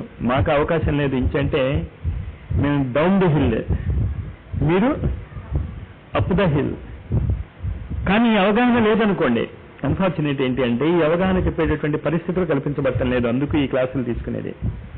సమాజము అనేటటువంటిది పృథ్వీ మీద మనకి ఎలాగైతే కాలేజెస్ ఉన్నాయో అలాంటి ఒక స్కూలు. చిన్నప్పుడు ఎలిమెంటరీ స్కూల్లో చదువుకున్నావు. ఆ ఎలిమెంటరీ స్కూల్ని నువ్వు యూనివర్సిటీగా మార్చేస్తానంటావు. మార్చేస్తే ఆ ఎలిమెంటరీ స్కూల్ ఎక్కడికి వెళ్తుంది? అది యూనివర్సిటీగా మారిపోతుంది. కానీ ఎలిమెంటరీ స్కూల్ యొక్క ఆవశ్యకత ఉన్నదా లేదా? ఖచ్చితంగా నిరంతరం ఉంటుంది. అంచేత పృథ్వీ ఉన్నంత వరకు సమాజం ఇలాగే ఉంటుంది. ఇంచేత సమాజము పృథ్వీ మీద ఉన్నటువంటి ఒక స్కూలు. ఆ స్కూల్ని నువ్వు మార్చేసావు అనుకో, యూనివర్సిటీ చేసావు స్కూల్ నుంచి, అప్పుడు ఆ స్కూల్ ఇంకో పేరుతో ఉంటుంది. అక్కడ ఉండదు, ఇంకో పృథ్వీ గ్రహం ఉంటుంది. ఆ పృథ్వీ గ్రహం మీద ఆ స్కూల్ ఉంటుంది. అంచేత స్కూల్ కాదు మార్చాల్సింది, మీరు మారాలి. మీరు మారిపోతే మీరు స్కూల్లో ఉండక్కర్లే. ముందు ఆ అవగాహన తెచ్చుకోండి. స్కూల్ మారదు, ఇది ఇలాగే ఉంటుంది. మీరు కావాలంటే చూడండి, మీరు మాత్రమే ఎందుకు వినాలి? మిగతా వాళ్ళందరూ వినొచ్చు కదా. ఈ కాలనీలో ఇంతమంది ఉన్నారు కదా, మీరేంటి పిచ్చివాళ్ళలాగా ఒంగోలు నుంచి వచ్చారు? మారాలి అనుకుంటున్నారు కనుక. మేము మారం. ప్రపంచంలో ఎవడూ మార్చలేడు. అంచేత మారాలి అనుకున్న తర్వాత మీరు దయచేసి ప్రపంచాన్ని మార్చడానికి ట్రై చేయకండి, మీరు మారటానికి ప్రయత్నించండి.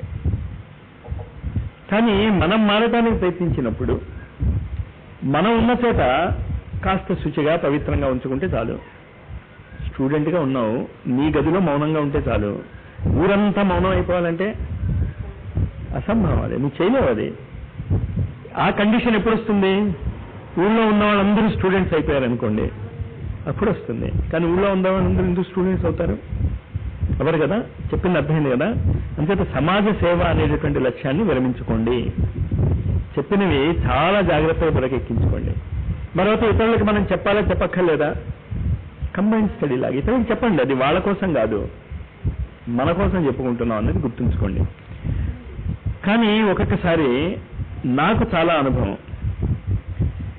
తెందుల్కర్ కాదు, ఎవడో వచ్చేవాడు మా ఇంటికి మ్యాథమెటిక్స్ నేర్చుకోవడానికి. నేను అతనికి మ్యాథమెటిక్స్ చెప్పేవాడిని. అతనికి మ్యాథమెటిక్స్లో 90 మార్క్స్ వచ్చేవి. నేను చెప్పాను కదా నాకు అద్భుతమైన మార్కులు వచ్చేవని. Grace మార్క్తో pass అయ్యేవాడిని. ఒక్కొక్కసారి అది జరగవచ్చు. మీరు చెప్పినటువంటి మాటలు విని ఒకడు ముందుకు వెళ్ళిపోవచ్చు. ఓకే, తప్పేం లేదు కదా, చెప్పటంలో తప్పేం లేదు. కానీ ఇది చాలా జాగ్రత్తగా అవగాహన చేసుకోండి. మీరు, నేను మీతో కోరుకునేది ఏంటో చెప్తున్నాను కదా, మీ జీవితంలో మీ మొదటి లక్ష్యం ఏమవ్వాలి అంటే, మీరు ఇతరుల మీద ఆధారపడకుండా, గవర్నమెంట్ మీద ఆధారపడకుండా, కుటుంబ సభ్యుల మీద ఆధారపడకుండా, మీరు కొన్ని వందల మందికి ఆధారం ఇవ్వగలిగేటటువంటి స్థితికి ఎదగాలి. అది మొట్టమొదట మీరు పెట్టుకోవాల్సినటువంటి లక్ష్యం. దానికి పేరు ఏమైనా పెట్టుకోండి, ఏమీ అభ్యంతరం లేదు. తప్పు ఎక్కడ చేస్తున్నారు? మీరు ఉద్యోగం చేస్తే పరీక్ష పాస్ అయ్యారు, గవర్నమెంట్ ఉద్యోగం ఇవ్వటం లేదు. చాలా గవర్నమెంట్. మీరు ఇవ్వండి చూస్తాను ఉద్యోగం. గవర్నమెంట్ ఉద్యోగం ఇవ్వలేదు మీకు. మీ ఆలోచన విధానంలో తప్పెక్కడుంది? నేను అక్కడ మాట్లాడుతుంటే చెవుల్లో పడిన 2-3 ముక్కలు అది. అంటే నేను సందర్భం లేకుండా విన్నాను కనుక అది ఎంత కరెక్టో నాకు తెలియదు. ఉద్యోగం ఉంటే కుటుంబ సభ్యుల మీద ఆధారపడకుండా మనం ఇక్కడికి వచ్చేయచ్చు కదా. ఉద్యోగం ఉంటే గ్యారెంటీగా మీరు ఇక్కడికి వచ్చి ఉండేవాళ్ళు కాదు. నేను చెప్పింది రైటా, మీరు చెప్పింది రైటా ఆలోచించుకోండి. అంటే నువ్వన్న మాటలు వింటున్నా నేను, అది నాకు తెలియదు నువ్వు ఏ సందర్భంలో చెప్పావు. కానీ నేను చెప్పిన ఉద్దేశమే కరెక్ట్ అవుతే మీరు వచ్చి ఉండేవాళ్ళు కాదు మీకు ఉద్యోగం ఉంటే. కాదా? ఇంచేత ఉద్యోగం ఉందిగా, ఇంకెందుకు రారు? అందుకని నేను ఎప్పుడూ అడ్వైజ్ ఇస్తాను, అసలు ఉద్యోగ ప్రయత్నాలు చేయకండి. మీరు చాలా ఖచ్చితంగా కుండ బదలగొట్టినట్టు చెప్తున్నాను యూత్కి, మీరు ఉద్యోగ ప్రయత్నాలు చేయకండి. మీరు చదువు మానేస్తే మానేయండి, నాకేమీ అభ్యంతరం లేదు, ఆ ధైర్యం ఉంటే. ఈ గుంటూరులోనే ఇన్కమ్ ట్యాక్స్ 5 కోట్ల రూపాయలు కట్టేవాడు నాకు తెలుసు. అతని దగ్గర MBA పాస్ అయ్యి, MTechలు పాస్ అయ్యి ఉన్నటువంటి వాళ్ళు ఉద్యోగాలు చేస్తున్నారు. 6 ఏళ్ల కిందట అతను నా దగ్గరికి వచ్చాడు. లేకపోతే ఒక విచిత్రమైనటువంటి సందర్భంలో TTD కళ్యాణ మండపంలో నేను మెడిటేషన్ క్లాసెస్ ఇలాగే కండక్ట్ చేస్తూ ఉండేవాడిని. అప్పుడు హిందూ ధర్మరక్షణ సంస్థ అని తిరుపతి దేవస్థానం వాళ్ళ దగ్గర నేను చెప్తూ ఉండేవాళ్ళని. వాళ్ళకి వచ్చాడు అతను, పక్కన ఎక్కడో నుంచుని వింటున్నాడు. ఈ రంగుల గురించి చెప్తున్నాను నేను. ఈ రంగు దీనికి ఉపయోగపడుతుంది, ఈ రంగు దానికి ఉపయోగపడుతుంది, దానికి ఉపయోగపడుతుంది అన్నాడు. నుంచున్నవాడు కూర్చున్నాడు. అతను కూడా చూడలేదు నేను. ఇప్పుడు మన సదానుమతి గారు వాళ్ళు వచ్చినట్టే మధ్యలో వచ్చారు. నుంచున్నవాడు కూర్చున్నాడు. అంతా అయిపోయేంత వరకు శాంతంగా కూర్చున్నాడు. ఒకసారి నాతో పాటు వస్తారా అన్నాడు. తీసుకెళ్ళాడు. చిన్న ఈ పాత్ర గది ఉంది. ఆ గదిలో అతను చేస్తున్నటువంటి కార్యక్రమాలు ఏమో ఉన్నాయి, బిజినెస్. చిన్న గది అంతే. ఇప్పుడు ఆ వ్యక్తి ఏదో మాటల సందర్భంలో చెప్పాడు, నేను 2 కోట్ల రూపాయలు ఇన్కమ్ ట్యాక్స్ కట్టడం ఎందుకని, నా అల్లుడి చేత నేను ఇంకో ఇండస్ట్రీ పెట్టించాను అని. రంగుల ఉపయోగించుకుని. అతను చదివిన చదువు 5వ క్లాసు. అతని దగ్గర పనిచేస్తున్న వాళ్ళు ఎవరు? ఈ MBAలు అది చదివి మీరు ఉద్యోగ ప్రయత్నాలు చేస్తున్నారు అంటే అసలు మీ మానసిక భ్రష్టత అర్థం అవ్వాలి యూత్కి. మీరు అర్థం చేసుకోవాల్సింది, కొంచెం కటువుగా మాటలు ఉన్నా అది మీకు అర్థం అవుతే మీరు లేచిపోతారు. Business management, how to do business, how to organize. మీ జీవితాన్ని మీరు ఆర్గనైజ్ చేసుకోలేకపోతున్నారు. ఇందువల్ల ఇక్కడ తల్లిదండ్రుల తప్పు ఉంది బాగా. ఎందుకంటే తల్లిదండ్రులు కనుక వాళ్ళ కాళ్ళ మీద వాళ్ళని నుంచొని ఇస్తే వాళ్ళు ఖచ్చితంగా నుంచొని ఉండేవారు. వాళ్ళ దగ్గర నుంచి ఆశించకండి మీరు, వాళ్ళు డబ్బు ఇస్తారనో ఇది ఇస్తారనో. వాళ్ళు చేసే తప్పు ఎక్కడ అంటే, మీరు ఉద్యోగం చేస్తేనే మంచిది అని బుర్రకెక్కిస్తారు. అది ఎప్పుడైతే ఆ విషయం మీ బుర్రకెక్కుతుందో, ఇంకోటి ఇలాంటివి చెప్పాడు అనుకోండి, మాకు సహాయం ఎవరు చేస్తాడు మాస్టర్? మా నాన్నగారు ఢిల్లీలో పనిచేస్తున్నప్పుడు ఈ నిర్మా కంపెనీ వాషింగ్ పౌడర్ వాడు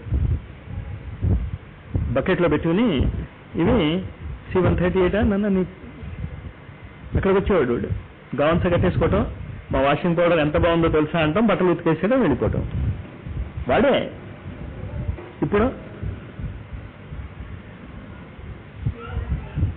ఇప్పుడు వాషింగ్ పౌడర్కి మార్కెట్ లేదు మాస్టారు. ఆవిడ చెప్పాడు నీకు వాషింగ్ పౌడర్కి మార్కెట్ లేదని. ఇంకోళ్ళు 80,000 వాషింగ్ పౌడర్స్ వచ్చినా మార్కెట్ ఉంది. ఒక ఉదాహరణ చెప్తున్నాను నేను. కానీ అలా మీరు వెళ్ళి చేయగలరా? నేను ఆఫీసు ఏసీ పెట్టుకుంటా మాస్టారు, ఫోన్లు ఉండాలి, మేము ఫోన్ల మీద చెప్తాం. రావు, కష్టపడాలి. తమాషా ఏంటంటే ఇప్పుడు 2 కోట్ల రూపాయలు ఇన్కమ్ ట్యాక్స్ కట్టిన వాడు ఏ వ్యాపారం అయితే చేస్తున్నాడో, నేను మా కెమిస్ట్రీ డిపార్ట్మెంట్లో అదే వ్యాపారం మొదలెట్టినటువంటి వాడు మా హెడ్. అప్పుడు ఇతను ఒకేసారి వ్యాపారం మొదలెట్టాడు. అతను సైకిల్ మీద ఆ వస్తువు అమ్మేవాడు, తిరిగి సైకిల్ మీద ఒక్కడే. అతని భార్య ఆ పదార్థాన్ని తయారు చేసేది, రాత్రల్లా నిలుకుని ఈయన పొగలల్లా తిరిగేవాడు. అసలు ఇద్దరికి మాటలుండేవి కాదు. ఆవిడ రాత్రంతా అదే పనే, ప్యాకింగ్ చేయటం, అది చేయటం, ఈయన పొగలంతా తిరుగుతూ ఉండటమే. అదే బిజినెస్ మా హెడ్ ఆఫ్ డిపార్ట్మెంట్ కూడా పెట్టాడు. మా హెడ్ ఆఫ్ డిపార్ట్మెంట్ ఉద్యోగస్తుడు, ఇందులో హెడ్ గారు. ఇప్పుడు ఏమవుతుంది, పెన్షన్ డబ్బులు వస్తాయా రావా అని వెళ్లాడుతున్నాడు. అతను 2 కోట్ల రూపాయలు ఇన్కమ్ ట్యాక్స్ కడుతున్నాడు. ఆ దమ్ము ఉంటే మీరు ఇక్కడికి రండి. ఇంకో మార్గం మాత్రం నేను మీకు షార్ట్ కట్ ఏం చెప్పలేను. నేను షార్ట్ కట్లు లేవమ్మా జీవితంలో, నో షార్ట్ కట్స్. ముందు కష్టపడాలి మీరు. కానీ కష్టపడదలుచుకున్న వాడికి నేను 2 అడిగాను కదా, శ్రమ, సమయము, ఇంకేమీ అక్కర్లేదు. మీరు డబ్బులేం పెట్టుబడి పెట్టక్కర్లే. ఇంకంటే లేజీ బగ్గర్స్ కావాల్సినంత మంది ఉన్నారు భారతదేశంలో. వాళ్ళ లేజినెస్కి ఇంకాస్త ఆహుతి మీరు వేస్తే చాలా అదే పెట్టుబడి. అర్థమైంది కదా? ఇంకట ఇప్పుడు నేను చెప్పిన పాయింట్స్ పాయింట్ వైజ్గా ఎవరు చెప్పగలరు? మొట్టమొదటి నుంచి ఇంతవరకు పాయింట్సే, డీటెయిల్డ్ ఎక్స్ప్లెనేషన్ అక్కర్లే. మొట్టమొదటి ఏం చెప్పాను నేను? ఈ జీవితము అశాశ్వతము. ఆ మానసిక స్థితి మీకు లేకపోతే మిమ్మల్ని ఎవరు రక్షించలేరు. ఈ జీవితం నుంచి మీరు పారిపోవాలనుకుంటే పెనం మీద నుంచి నిప్పులో పడ్డవాళ్ళు అవుతారు మీరు. ఎవరు ఎక్కడ ఏ పరిస్థితుల్లో ఉన్నారో ఆ పరిస్థితుల నుంచి పారిపోకండి. దానికి కావలసినటువంటి ఆధ్యాత్మిక లాజిక్ నేను తర్వాత చెప్తాను. నేను ప్రిన్సిపల్స్ మాత్రం చూడండి. ఒకటి, పరిస్థితుల్ని ఎదిరించి పారిపోయిన వాడు ప్రతి చోట కష్టాలు వస్తే పారిపోతాడు కదా. సింపుల్ లాజిక్ అది. ఒకసారి పారిపోవటానికి అలవాటు పడ్డవాడు రెండోసారి పారిపోతాడు, మూడోసారి పారిపోతాడు. దాని తర్వాత చాలా కష్టం. ఏ గురువు వాడిని హెల్ప్ చేయలేడు. పారిపోకండి. నాకు శరీర ఆరోగ్యం బాగోలేదు, నాకు తల్లిదండ్రులు నన్ను కష్టపడుతున్నారు, లేకపోతే నాకు అసలు ఇంట్లో సుఖం లేదు, ఏమీ లేకపోయినా అదే కరెక్ట్ మీకు. తర్వాత మీకు చెప్తాను అది ఎందుకు అదే కరెక్ట్ అయిందో, తర్వాత అర్థమవుతుంది మనకి. ప్రస్తుతం అదొక్క పాయింటే డిస్కస్ చేయకండి, ఎందుకు అదే కరెక్ట్ మాస్టారు అని. ఇది మాత్రం ఇంకా డిస్కస్ చేసుకోండి. ఏంటి, ఒకవేళ ఏదైనా కష్టం వస్తే ఆ కష్టాన్ని మీరు ఎదుర్కోకుండా పారిపోతే, చాలా మంది చాలా చోట్ల ఈ చాలా కామన్ గా నేను వినేదంటే ఇంతకంటే చచ్చిపోవటం మేలు. అందరూ కాదు, ఇంతకంటే భయంకరమైనటువంటి పరిస్థితులు వస్తాయి మీకు. అది చాలా జాగ్రత్తగా బుర్రకెక్కించుకోండి. ఫస్ట్ టైం పరీక్షకి అపియర్ అయినప్పుడు నువ్వు అటెంప్ట్ చేయలేకపోతే ఖచ్చితంగా సెకండ్ టైం అంత ఈజీగా అటెంప్ట్ చేయలేవు, థర్డ్ టైం ఇంకా పరీక్ష అటెంప్ట్ చేయలేవు. మరి బెటర్మెంట్ రాసేవాళ్ళు వాళ్ళు మొదటి అటెంప్ట్ సాధించి అంతకంటే ఎక్కువ తేవటానికి చేసే బెటర్మెంట్ అది వేరు. అక్కడ ఉద్దేశమే వేరు, అక్కడ ఉన్నటువంటి పరిస్థితులే వేరు. అంటే ఇది పాయింట్ అర్థమైంది కదా. మొట్టమొదటి నేను చెప్పింది ఏంటి, సుఖమైనా దుఃఖమైనా అశాశ్వతమే. సుఖంగా ఉన్నారంటే ఖచ్చితంగా దుఃఖం వస్తుంది, దుఃఖం ఉందంటే గ్యారంటీగా సుఖం వస్తుంది. అంచేత ఇప్పుడు మీరు దుఃఖంలో ఉంటే ఆనందించాలి, ఇంకేంటే సుఖం వస్తుంది కనుక. సుఖం వచ్చిన దగ్గర నుంచి మీకు టెన్షన్ ఇంచేత, అంచేత ఇంకా దాన్ని వదిలేద్దాం మనం. ఇంకేంటే అది ఒకదాని తర్వాత ఒకటి వస్తూనే ఉంటాయి. మనం చేయగలిగేది ఏం లేదు. అక్కడ ఏం చేయగలం, మనకి చేతనైనంత వరకు దాన్ని బ్యాలెన్స్ చేసుకుందాం. చేతనైనంత వరకు, చేతకాన్ని భరించేయటమే, ఇంకా దాన్ని మర్చిపోదాం. రెండోది ఏం చెప్పాను నేను మీకు, సమాజాన్ని ఉద్ధరించడానికి ప్రయత్నించకండి, మిమ్మల్ని మీరు ఉద్ధరించుకోవడానికి ప్రయత్నం చేయండి. ఈ ఉద్ధరించుకోవడానికి ప్రయత్నంలో మీ కాళ్ళ మీద మీరు నిలబడటానికి మీరు ఏ విధమైనటువంటి పనులు చేయగలరు దాన్ని మీరు నిర్ణయించుకోండి. ఇది ఇంకా మీ నెక్స్ట్ డిస్కషన్ టాపిక్. దీని తర్వాత మళ్ళీ మధ్యాహ్నం 8 గంటలకు కూర్చుంటాం మనం. అంతవరకు ఇదే డిస్కషన్ మీది. మీరు భోజనానికి వెళ్ళినా దానికి వెళ్ళినా ఇవే మాట్లాడుకోండి. కానీ చెప్పిన విషయాలు అర్థమైంది కదా. నేను చాలా బాధకరమైనటువంటి పరిస్థితుల్లో ఉన్నాను అన్నది మర్చిపోండి. అది కామన్ ఫ్యాక్టర్. దాన్ని మనం ఏం చేయలేం ప్రస్తుతం. మీరు ఉపయోగపడలేరు.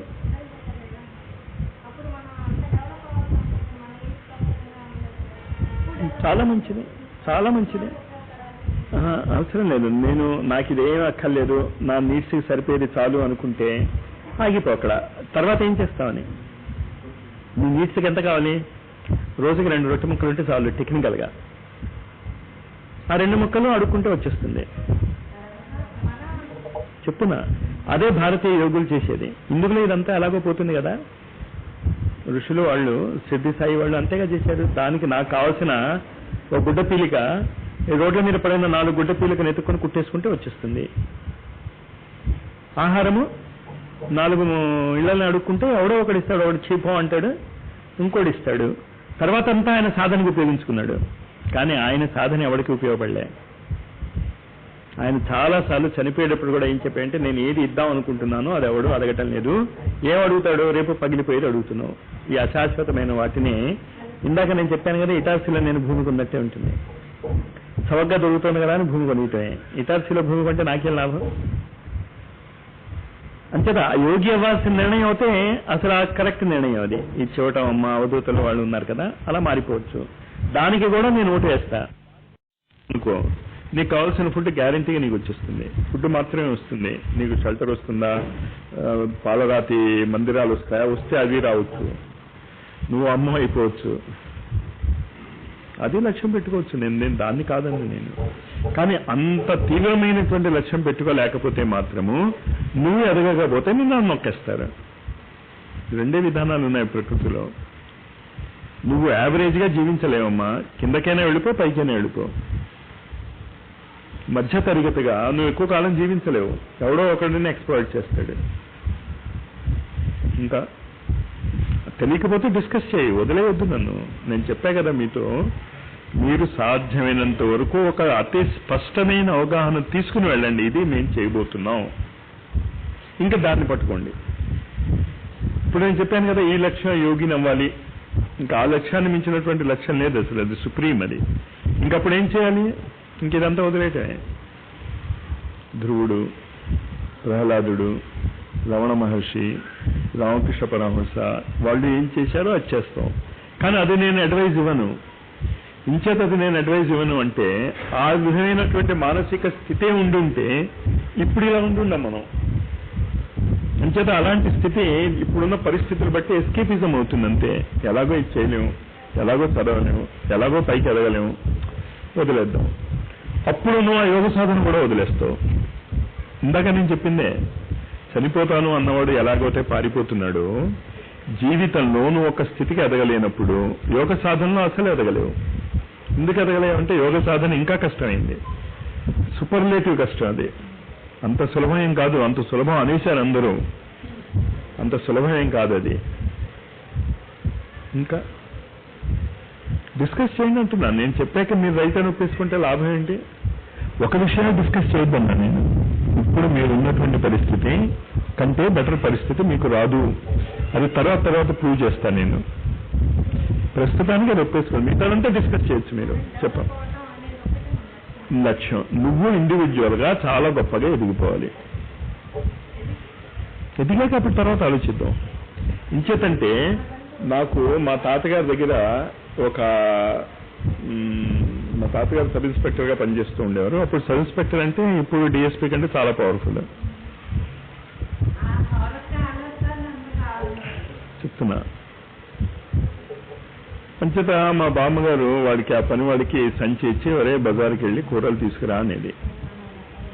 అంటే వాడేమనేవాడు, ఏదో మా బామ్మ చెప్పేది వంకాయ తీసుకురారా అని. వంకాయ లేకపోతే బంగాళదుంపలు తీసుకురా, బంగాళదుంపలు లేకపోతే ఏదో బీరకాయలు తీసుకురా, అది లేకపోతే అమ్మగారు ఓకే వచ్చేరా, అంతగాడికి వెళ్ళటం ఎందుకు? మన యొక్క ఈ ఆలోచన విధానంలో ఉండేటటువంటి లోపం ఏంటో తెలుసా? ఎదిగిన తర్వాత ఏం చేయాలి, ఎదిగాక చూద్దాం. ఇప్పుడు ప్రస్తుతం నిర్ణయించుకోవాల్సింది ఏంటంటే ఎదగాల ఎదగక్కర్లేదా అంతే. ఎదిగిన తర్వాత ఏం చేస్తాం? ఈ ఆధ్యాత్మిక సాధన అన్ని ఫెయిల్ అవటానికి కారణం ఏంటంటే జపం చేయండి, జపం తర్వాత ధ్యానం చేయండి, ధ్యానం తర్వాత సమాధి, సమాధిలో 27 రకాలు. అంతా మనకు అర్థమైపోయింది. ఇంతకీ వీడు ఎక్కడున్నాడు? వీడు జపం కూడా స్థిరంగా చేయలేడు.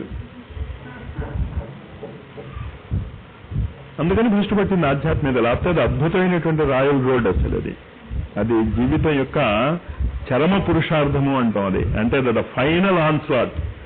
జీవితంలో అన్ని సాధించి సిద్ధి పొందినటువంటి వ్యక్తి దాని యొక్క రసాన్ని గ్యాదర్ చేసుకునే ఆ వ్యక్తిత్వపు యొక్క పరిపూర్ణత్వాన్ని అప్పుడు యోగ సాధనలోకి దిగాలి. ముందు యోగ సాధనలోకి దిగితే ఏమవుతుంది? అసలు ఎందుకు యోగ సాధన చేస్తున్నామో కూడా తెలియదు. ఇంత ముందు ఖచ్చితంగా ఏంటంటే జీవితంలో మనకి ఎదగాలి. ఎందుకు ఎదగాలి అనేటటువంటి ప్రశ్న ఎందుకు వస్తుంది? రాష్ట్రాన్ని అర్థం చేసుకో. ఎందుకు ఆ ప్రశ్న వస్తుంది మనుషులకని. ఎదక్కపోతే ఉన్నది సరిపోదా? దానికి ఒక చిన్న ఉదాహరణ ఏంటంటే అందరినీ ద్రాక్ష పళ్ళు పుల్లన. ఎలాగో మనం ఎదగలేము, ఆ కష్టపడలేము, ఎలాగో అది రాదు మనకి. అంచేత ఏం చేద్దాం? ఏముందిలే తర్వాత కూడా కష్టాలేగా. ఎదిగిన వాళ్ళకి మాత్రం కష్టాలు లేవా ఏంటి? సంపాదించుకున్న వాళ్ళకి మాత్రం కష్టాలు ఉన్నాయా లేవా ఏంటి? అంచేత మనం కష్టపడొద్దు. కానీ కష్టపడకుండా డబ్బు వస్తే మనకే అభ్యంతరంలే. కానీ నిజంగా మీకు అక్కర్లేదు అనుకుంటే కష్టపడకుండా డబ్బు వస్తే ఏం చేయాలి? వదిలేయాలి. వదిలేయాలి. సమాజానికి ఎందుకు వదిలే? అక్కడ మూలపడి ఉంటుంది మాకెందుకు? కాశీలో నాకు తెలిసిన 2 యోగులు ఉన్నారు. వాళ్ళిద్దరికీ లాటరీలో ఫస్ట్ టికెట్లు వచ్చాయి. వాళ్ళ భక్తులే నీ పేరు మీద కొంటాం మహారాజ్ అన్నారు. కొనే అన్నాడు. వచ్చింది. ఏం చేయమంటారు మాస్టర్? నేనేం కొన్నానా అన్నాడు వాడు. నేనేం కొనలేదు కదా, నా డబ్బు ఎందుకు అవుతావు? ఈ డబ్బు ఏం చేయమంటావు అన్నాడు. లేకపోతే లాటరీ టికెట్ అన్నాడు. నువ్వు ఖచ్చితంగా నాకు ఇచ్చేసావా? ఇది లాటరీ టికెట్ అన్నాడు. ఇచ్చేసాను. చింపేసి గంగానదిలో వాడిసాడు. 2 తెలుసు నాకు అలాంటి వాళ్ళు. శిష్యులు గురువు పేరు మీద కొంటే అదృష్టం బాగుంటుంది కదా అని వచ్చేసి లాటరీ టికెట్ వచ్చేసింది. వచ్చేసాక ఏం చేశాడు వాడు? అడిగాడు అప్పటికి శిష్యుడిని, నిజంగా నాకు ఇచ్చేసావా ఇదని. గురువులు ఏముందినే ఎప్పుడు మాకేది కదా తిరిగి ఇచ్చేస్తున్నారు, ఈ లాటరీ టికెట్ కూడా ఇచ్చేస్తాడేమో అనుకున్నాడు. బాగా తగ్గేసాడు. 2 తెలుసు అలా చేసిన వాళ్ళని. ఆ మానసిక స్థితి వేరు. ఆ మానసిక స్థితి మనకు వచ్చాక అసలు ఈ డిస్కషన్సే ఉండవు మనకి. ఆ మానసిక స్థితిని కూడా మర్చిపోదాం మనం. ఎలాగైతే సమాజాన్ని మర్చిపోమన్నాను నేను, ఆ మానసిక స్థితిని కూడా మర్చిపోదాం మనం. చెప్పమ్మా. ఎవరన్నారు? ఎవరన్నారు ఆ లోకోక్తి? ఆ అన్నవాళ్ళు ఎవరైనా మానవ సేవ చేయటం చూసావా? లోకోక్తి అది. చేసేవాళ్ళని ఎక్కడైనా చూసావా? నాకు ఒక్కళ్ళని చూపించు. ఒక్కడు కోటి మందిలో నిజమేనమ్మా, తను చేసిందమ్మా.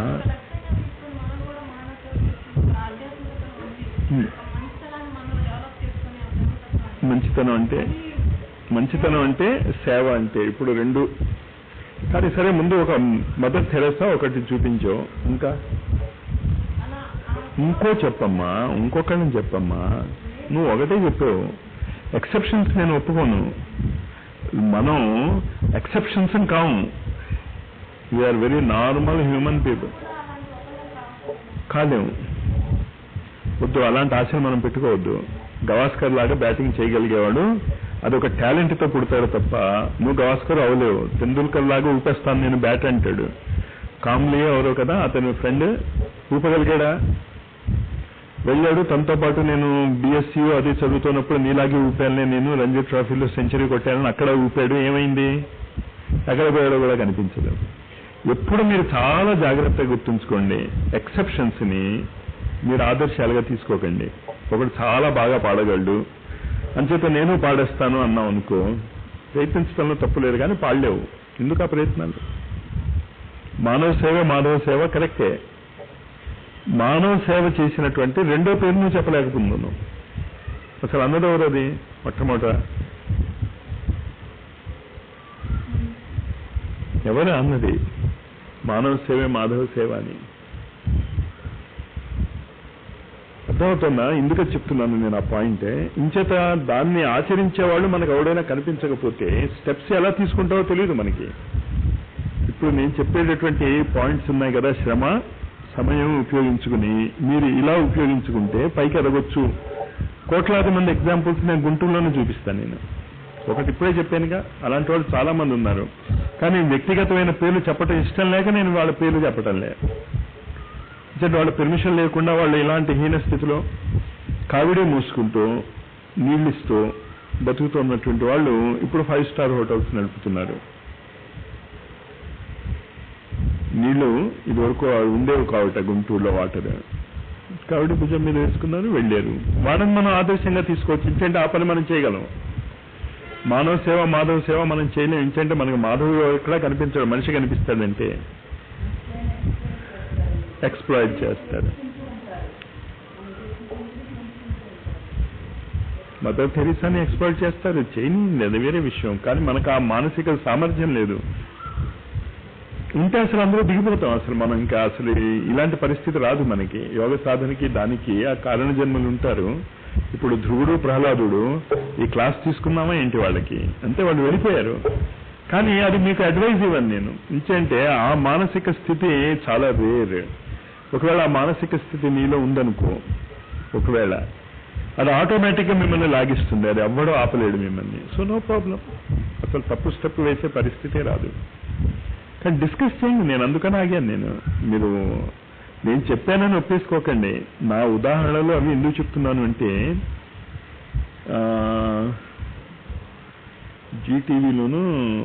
జీటీవీ కాదు, ఇంగ్లీష్ ఏంటని, స్టార్ న్యూస్ ఏమో ఎందులోనో చూశాను నేను. ప్రతి వారము ఈ అతి నీచ స్థితిలో ఫ్రమ్ ర్యాక్స్ టు రిచెస్ అని ఇస్తూ ఉంటాడు. వాళ్ళని పిలిచి ఇంటర్వ్యూ చేసి, 2 ఏళ్ల కిందట 3 ఏళ్ల కిందట వాళ్ళు రోడ్డు మీద అడుక్కుంటున్నటువంటి వాళ్ళే ఈనాడు వాళ్ళు కోటీశ్వరులు. కానీ ఇదంతా ఎందుకు కోటీశ్వరులు అవ్వమని నేను మీకు హితబోధ చేసేది? సమాజం మీకు నీడ ఇవ్వలేదు, ఉద్యోగం ఇవ్వలేదు, గవర్నమెంట్ మీకు ఉద్యోగాలు ఇవ్వలేదు. నేను 1975-76 ఇందాక చెప్పానే మా నాన్నగారితో పాటు వైజాగ్కి వెళ్ళానని.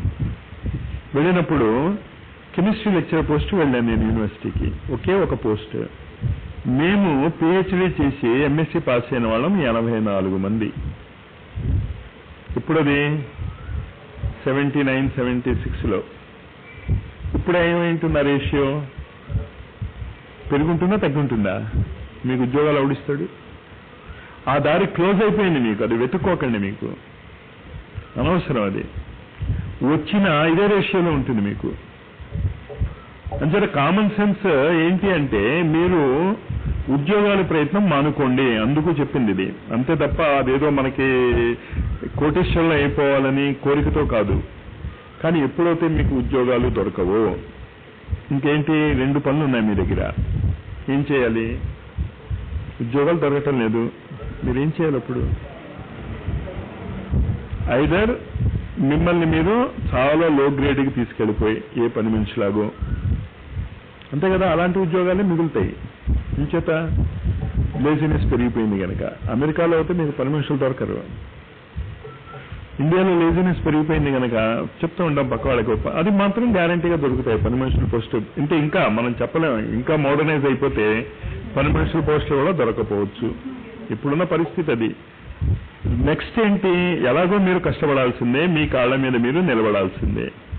నిలబడాల్సి వచ్చినప్పుడు కోటీశ్వర్లో ఎందుకు నిలబడకూడదు? మామూలుగా ఎందుకు నిలబడాలి? ఇంకో దగ్గర ఏదో బిచ్చం ఎత్తుకుంటూ అది చేసుకుంటూ.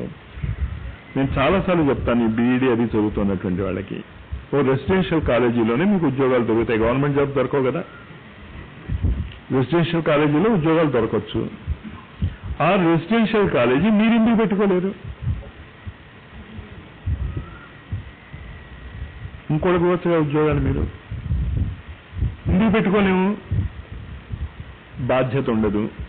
ఇందుకు మీరు పెట్టుకోలో మీ మానసిక సిచ్యువేషన్ని మీరు అనలైజ్ చేసుకోండి. ఇంచేత 10 to 4 వెళ్తాం, తర్వాత వాడు అరగంట మీకు వదిలేస్తాడు. దాని తర్వాత మళ్ళా రాత్రి వరకు స్టడీ అవర్స్ కాపలా కాయంటాడు. వాడు హాయిగా నిద్రపోతాడు. అక్కడ మధ్యాహ్నం ఒకసారి వచ్చి నువ్వు కాపలా కాయటం లేదా అని తిడతాడు. సారీ సార్, ఇంత చేస్తే వాడు ఖచ్చితంగా మీకంటే తక్కువ చదివి ఉంటాడు. లేకపోతే వాడు రెసిడెన్షియల్ కాలేజీ పెట్టి ఉండేవాడు కాదు, వాడు రెసిడెన్షియల్ కాలేజీలో ఉద్యోగం చేసి ఉండేవాడు. అర్థమవుతుందా అక్కడ ఎక్కడ మీ ఆలోచన విధానంలో తప్పు అవుతుందో? అంచేత ముందు మొత్తము మీరు మీ ఆలోచన విధానాన్ని మార్చుకోవడానికి చెప్తున్నాను నేను. ఎక్కడా కూడా మీరు ఇతరుల మీద ఆధారపడక్కర్లేదు. సమాజం ఎదుగుతున్న కొద్దీ సంపాదించేటటువంటి టెక్నిక్స్ చాలా పెరుగుతాయి, చాలా పెరుగుతాయి. ఎన్ని రకాలుగా సంపాదించుకోవచ్చు, కానీ ఎన్ని రకాలుగా సంపాదించుకోవచ్చు అనేది నేను చెప్తే లాభం లేదు. అది ఇంచేత నేను చెప్తే నా దగ్గర ఉద్యోగస్తులు అవుతారు మీరు. ఇప్పుడు జరుగుతున్న ప్రమాదం అదే. నేను కొన్ని స్టార్ట్ చేయించాక నాకు అర్థమైంది ఏంటంటే అది నాదే, అది వాళ్ళది కాదు. నేను చెప్తే జరుగుతుంది, నేను చెప్పకపోతే జరగదు. ఏమయ్యా ఎంతవరకు వచ్చింది అంటే అక్కడ బాస్ ఎవరు? నేను నిద్రపోయాను అనుకో, వాళ్ళు నిద్రపోతారు. ఆ తప్పు రానివ్వకుండా ఉండటానికి నేను సలహాలు ఇవ్వడం మానుకున్నాను ఈ మధ్య. లేకపోతే చెప్పేవచ్చు, ఏముందమ్మా ఇది నువ్వు చేసుకో, ఇది నువ్వు చేసుకో, ఇది నువ్వు చేసుకో. కొంతమందికి చెప్పాను అది, మరి వాళ్ళు ఎందుకు క్లిక్ చేయించుకోలేకపోయారు? ఎవరు రాలేదు మాస్టారు. అలా చెప్పిన తర్వాత అదే ఊళ్ళల్లో నేను చెప్పినటువంటి ఆ ప్రోగ్రామ్స్ 20-30 మంది స్టార్ట్ చేశారు. అన్ని క్లిక్ అయ్యాయి. ఎందుకు క్లిక్ అవటం లేదో కూడా కారణం చెప్తున్నాను కదా. మీకు 2 రోగాలు ఉన్నాయి ఇక్కడ. అంతా గురువు గారు చూసుకుంటారు. తమాషా ఒక్కటే గురువు గారు చూసుకోరు. మీ ఆహారం ఆయన తినరు, మీ ఆహారం మాత్రమే మీరు తింటారు. అది కూడా గురువు గారు చూసుకుంటారంటే నేను అంతా ఆనందించి ఉండేవాడిను కదా. ఆ రోగం వదులుకోండి, గురువు గారు చూసుకోరు. నమ్మకండి ఆ మాటలు. ఖచ్చితంగా గురువు చూసుకోడు. అది నమ్మి నేను గంగలో దిగాను. నేను 1971 18 జూన్ ఈ మాట నమ్మి మోసపోయాను నేను. మా గురువు గారు చెప్పారు అంతా నేను చూసుకుంటాను. ఆయన ఏమీ చూసుకోవడం లేదు, నేను చస్తున్నాను అన్నీ చూసుకోలేక. ఆయన ఏమీ చూసుకోవడం లేదు. ఆయన కావాలంటే ఆయన ప్రిన్సిపల్స్ చెప్తున్నాడు అంతే, ఇలా చేసుకో అలా చేసుకో. అదే ఇది బాగుందని అదే నేను మొదలెట్టాను. ఇప్పుడు ప్రిన్సిపల్సే, నేనేం చూసుకోను. అర్థమవుతుందా పాయింట్? ఆ పాయింట్స్ అర్థం చేసుకోండి. మీరు కొంచెం మనస్సు మార్చుకుని ఇక్కడుండే 2-3 రోజుల్లో సవ్యమైనటువంటి నిర్ణయాలు తీసుకుని వెళ్ళిపోతే మిమ్మల్ని కోటీశ్వరులుగా మారేటట్టు పరిస్థితుల్ని ఎవ్వరూ ఆపలేరు. మీరు ఖచ్చితంగా కోటీశ్వరులు అవుతారు. ఒక రోజులోనా? ఖచ్చితంగా అవరు. ఒక రోజులో 5-6 ఏళ్ళు మీరు కష్టపడాలి, చాలా కష్టపడాలి. ఆ కష్టపడటానికి ఏంటి ఫార్ములా ఇచ్చాను నేను? ప్రపంచం ఎదిరించినా, ఇంట్లో వాళ్ళు ఎదిరించినా, ఎవరు ఎదిరించినా నేను ఉద్యోగం చేయను. మీరు చదువు మానేయదలుచుకుంటే దమ్ముంటే చదువు మానేయండి, ఏమీ పర్వాలేదు. కానీ మానేశాక ఇప్పుడు తీసుకున్నటువంటి నిర్ణయం మీరు అమలు చేయకపోతే రెండింటికి చెడిపోతారు. ప్లస్ చదువుకుంటూ కూడా ఇది చేయొచ్చు. అనేక పనులు చేస్తూ ఇచ్చేస్తున్నా కదా. నేనే ఉద్యోగం మానేశాను, నేను ఏం మిగతా పనులు మానేశాను, అయినా ఇది చేస్తున్నా కదా. నిజంగా అంత బిజీ అయిపోయినప్పుడు ఏమవుతుందో అప్పుడు ఆలోచిద్దాం. అంత బిజీ కండి ముందు. అంచేత ఈ మొదటి క్లాసులో ఇప్పుడు మీకు చెప్పింది అర్థమైంది కదా. మీరు కోటీశ్వరులు అవ్వాలి, అది లక్ష్యం. సమాజ సేవ దయచేసి మర్చిపోండి. గురువులు అవటం దయచేసి మర్చిపోండి. మంత్ర జపం దయచేసి మర్చిపోండి. అర్థమైంది కదా. ఇంకేం వద్దు. ఇప్పుడు ఏంటవ్వాలి? మీరు కోటీశ్వరులు అవ్వాలి. కోటీశ్వరులు అవ్వటానికి మీరు ఏం చేయగలరు అన్నది చర్చించుకోండి. ఆ చర్చించుకున్న తర్వాత మీరు ఖచ్చితంగా కోటీశ్వరులు అవుతారు కదా. 1% నాది. ఇప్పుడే చెప్తున్నా, మళ్ళా ఇంతమంది సాక్షుల ముందు. మీరు నాకు ఇవ్వకపోతే ఒప్పుకోను నేను, సరేనా? లేకపోతే తర్వాత మీరు రాసుకున్నాక బాండ్ పేపర్ మీద రాసుకుందాం, సరేనా? ఇంచేత అవగాహన అయింది కదా. అలా ఆలోచించండి అమ్మా. Don't waste time. ఇక్కడ వచ్చారు మీరు, ఈ పూజలు ఉపాసనలు, కానీ ఇక్కడ జరిగే ఆరతులకు మాత్రం మీరు రండి. అది ఇంచేత ఇక్కడ జరిగేటటువంటి ఆరతి దేవాలయాలలో ఇందాక నేను చెప్పాను, గురువే చూసుకుంటాడు అన్నది జరగదు. కానీ కనెక్షన్ మీరు ఇచ్చుకోవచ్చు. ఎలక్ట్రికల్ సప్లై ఎలాగైతే మనం తీసుకుంటాము, కరెంట్ సప్లై ఎలాగైతే మనం తెచ్చుకుంటాము, అలా తెచ్చుకోవచ్చు కరెంట్ సప్లై. దాన్ని ఎలా ఉపయోగించుకోవాలో అన్నది మీకు ప్రస్తుతం అర్థం కాకపోయినా ఇట్ నోస్ బెస్ట్. కరెంట్కి ఏ విధంగా అవుతాయి ఫ్యాన్లు, అవి ఎలా తిప్పాలో తెలుసు. మీకు తెలుసు ఆ ఫ్యాన్ ఎలా తిరుగుతుందో. ఫ్రిడ్జ్ ఎలా పనిచేస్తుందో, కానీ కరెంట్కి తెలుసు కదా ఎలా పనిచేయాలో. అలాగే ఆ విధమైనటువంటి ఆ న్యాచురల్ ఫోర్సెస్ని, ప్రకృతిలో ఉన్న వాటిని మన జీవితానికి ఎలా ఉపయోగపడాలో ఇటువంటి కనెక్షన్ అక్కడ ఇస్తాం కనుక ఇక్కడ ఉన్న రోజుల్లో మాత్రము ఖచ్చితంగా ఆ కనెక్షన్ మీద ఏర్పరచుకోండి. ఈ దేవాలయాలకి మిగతా దేవాలయాలకి కండిషన్ తేడా అది. ఇక్కడ మీకు కనెక్షన్ వస్తుంది, మిగతా దేవాలయాల్లో కనెక్షన్ రాదు. ఎందుకు రాదో మీరు పాల్గొంటే తెలుస్తుంది. కానీ మెకానికల్ ప్రాసెస్ అవంతా కూడా కనెక్షన్ ఇచ్చేమని వాడు ఇట్ అవుతాడు, ఈ వైర్ ఇక్కడ పెడతాడు, ఇక్కడ మీకు కొట్టేస్తాడు, అక్కడ మీకు కొట్టేస్తాడు, అలాగే మీరు ఒక గంట ఇక్కడ వాయిస్తారు, అక్కడ ఏదో జరుగుతుంది. అదంతా ఫాలో కండి. ఫాలో అయిన తర్వాత మీరేం చేయక్కర్లేదు, దాని గురించి మీరు డిస్కస్ చేసుకోక్కర్లేదు. మీరు దేని గురించి డిస్కస్ చేసుకుంటారు? మీరు కోటీశ్వర్లు అవటం ఎలా? కోటీశ్వర్లు అవగానే మొట్టమొదటి మీరు చేయాల్సింది ఏంటి? నా 1% డబ్బు ఎగ్గొట్టడం. అప్పుడే కోటీశ్వర్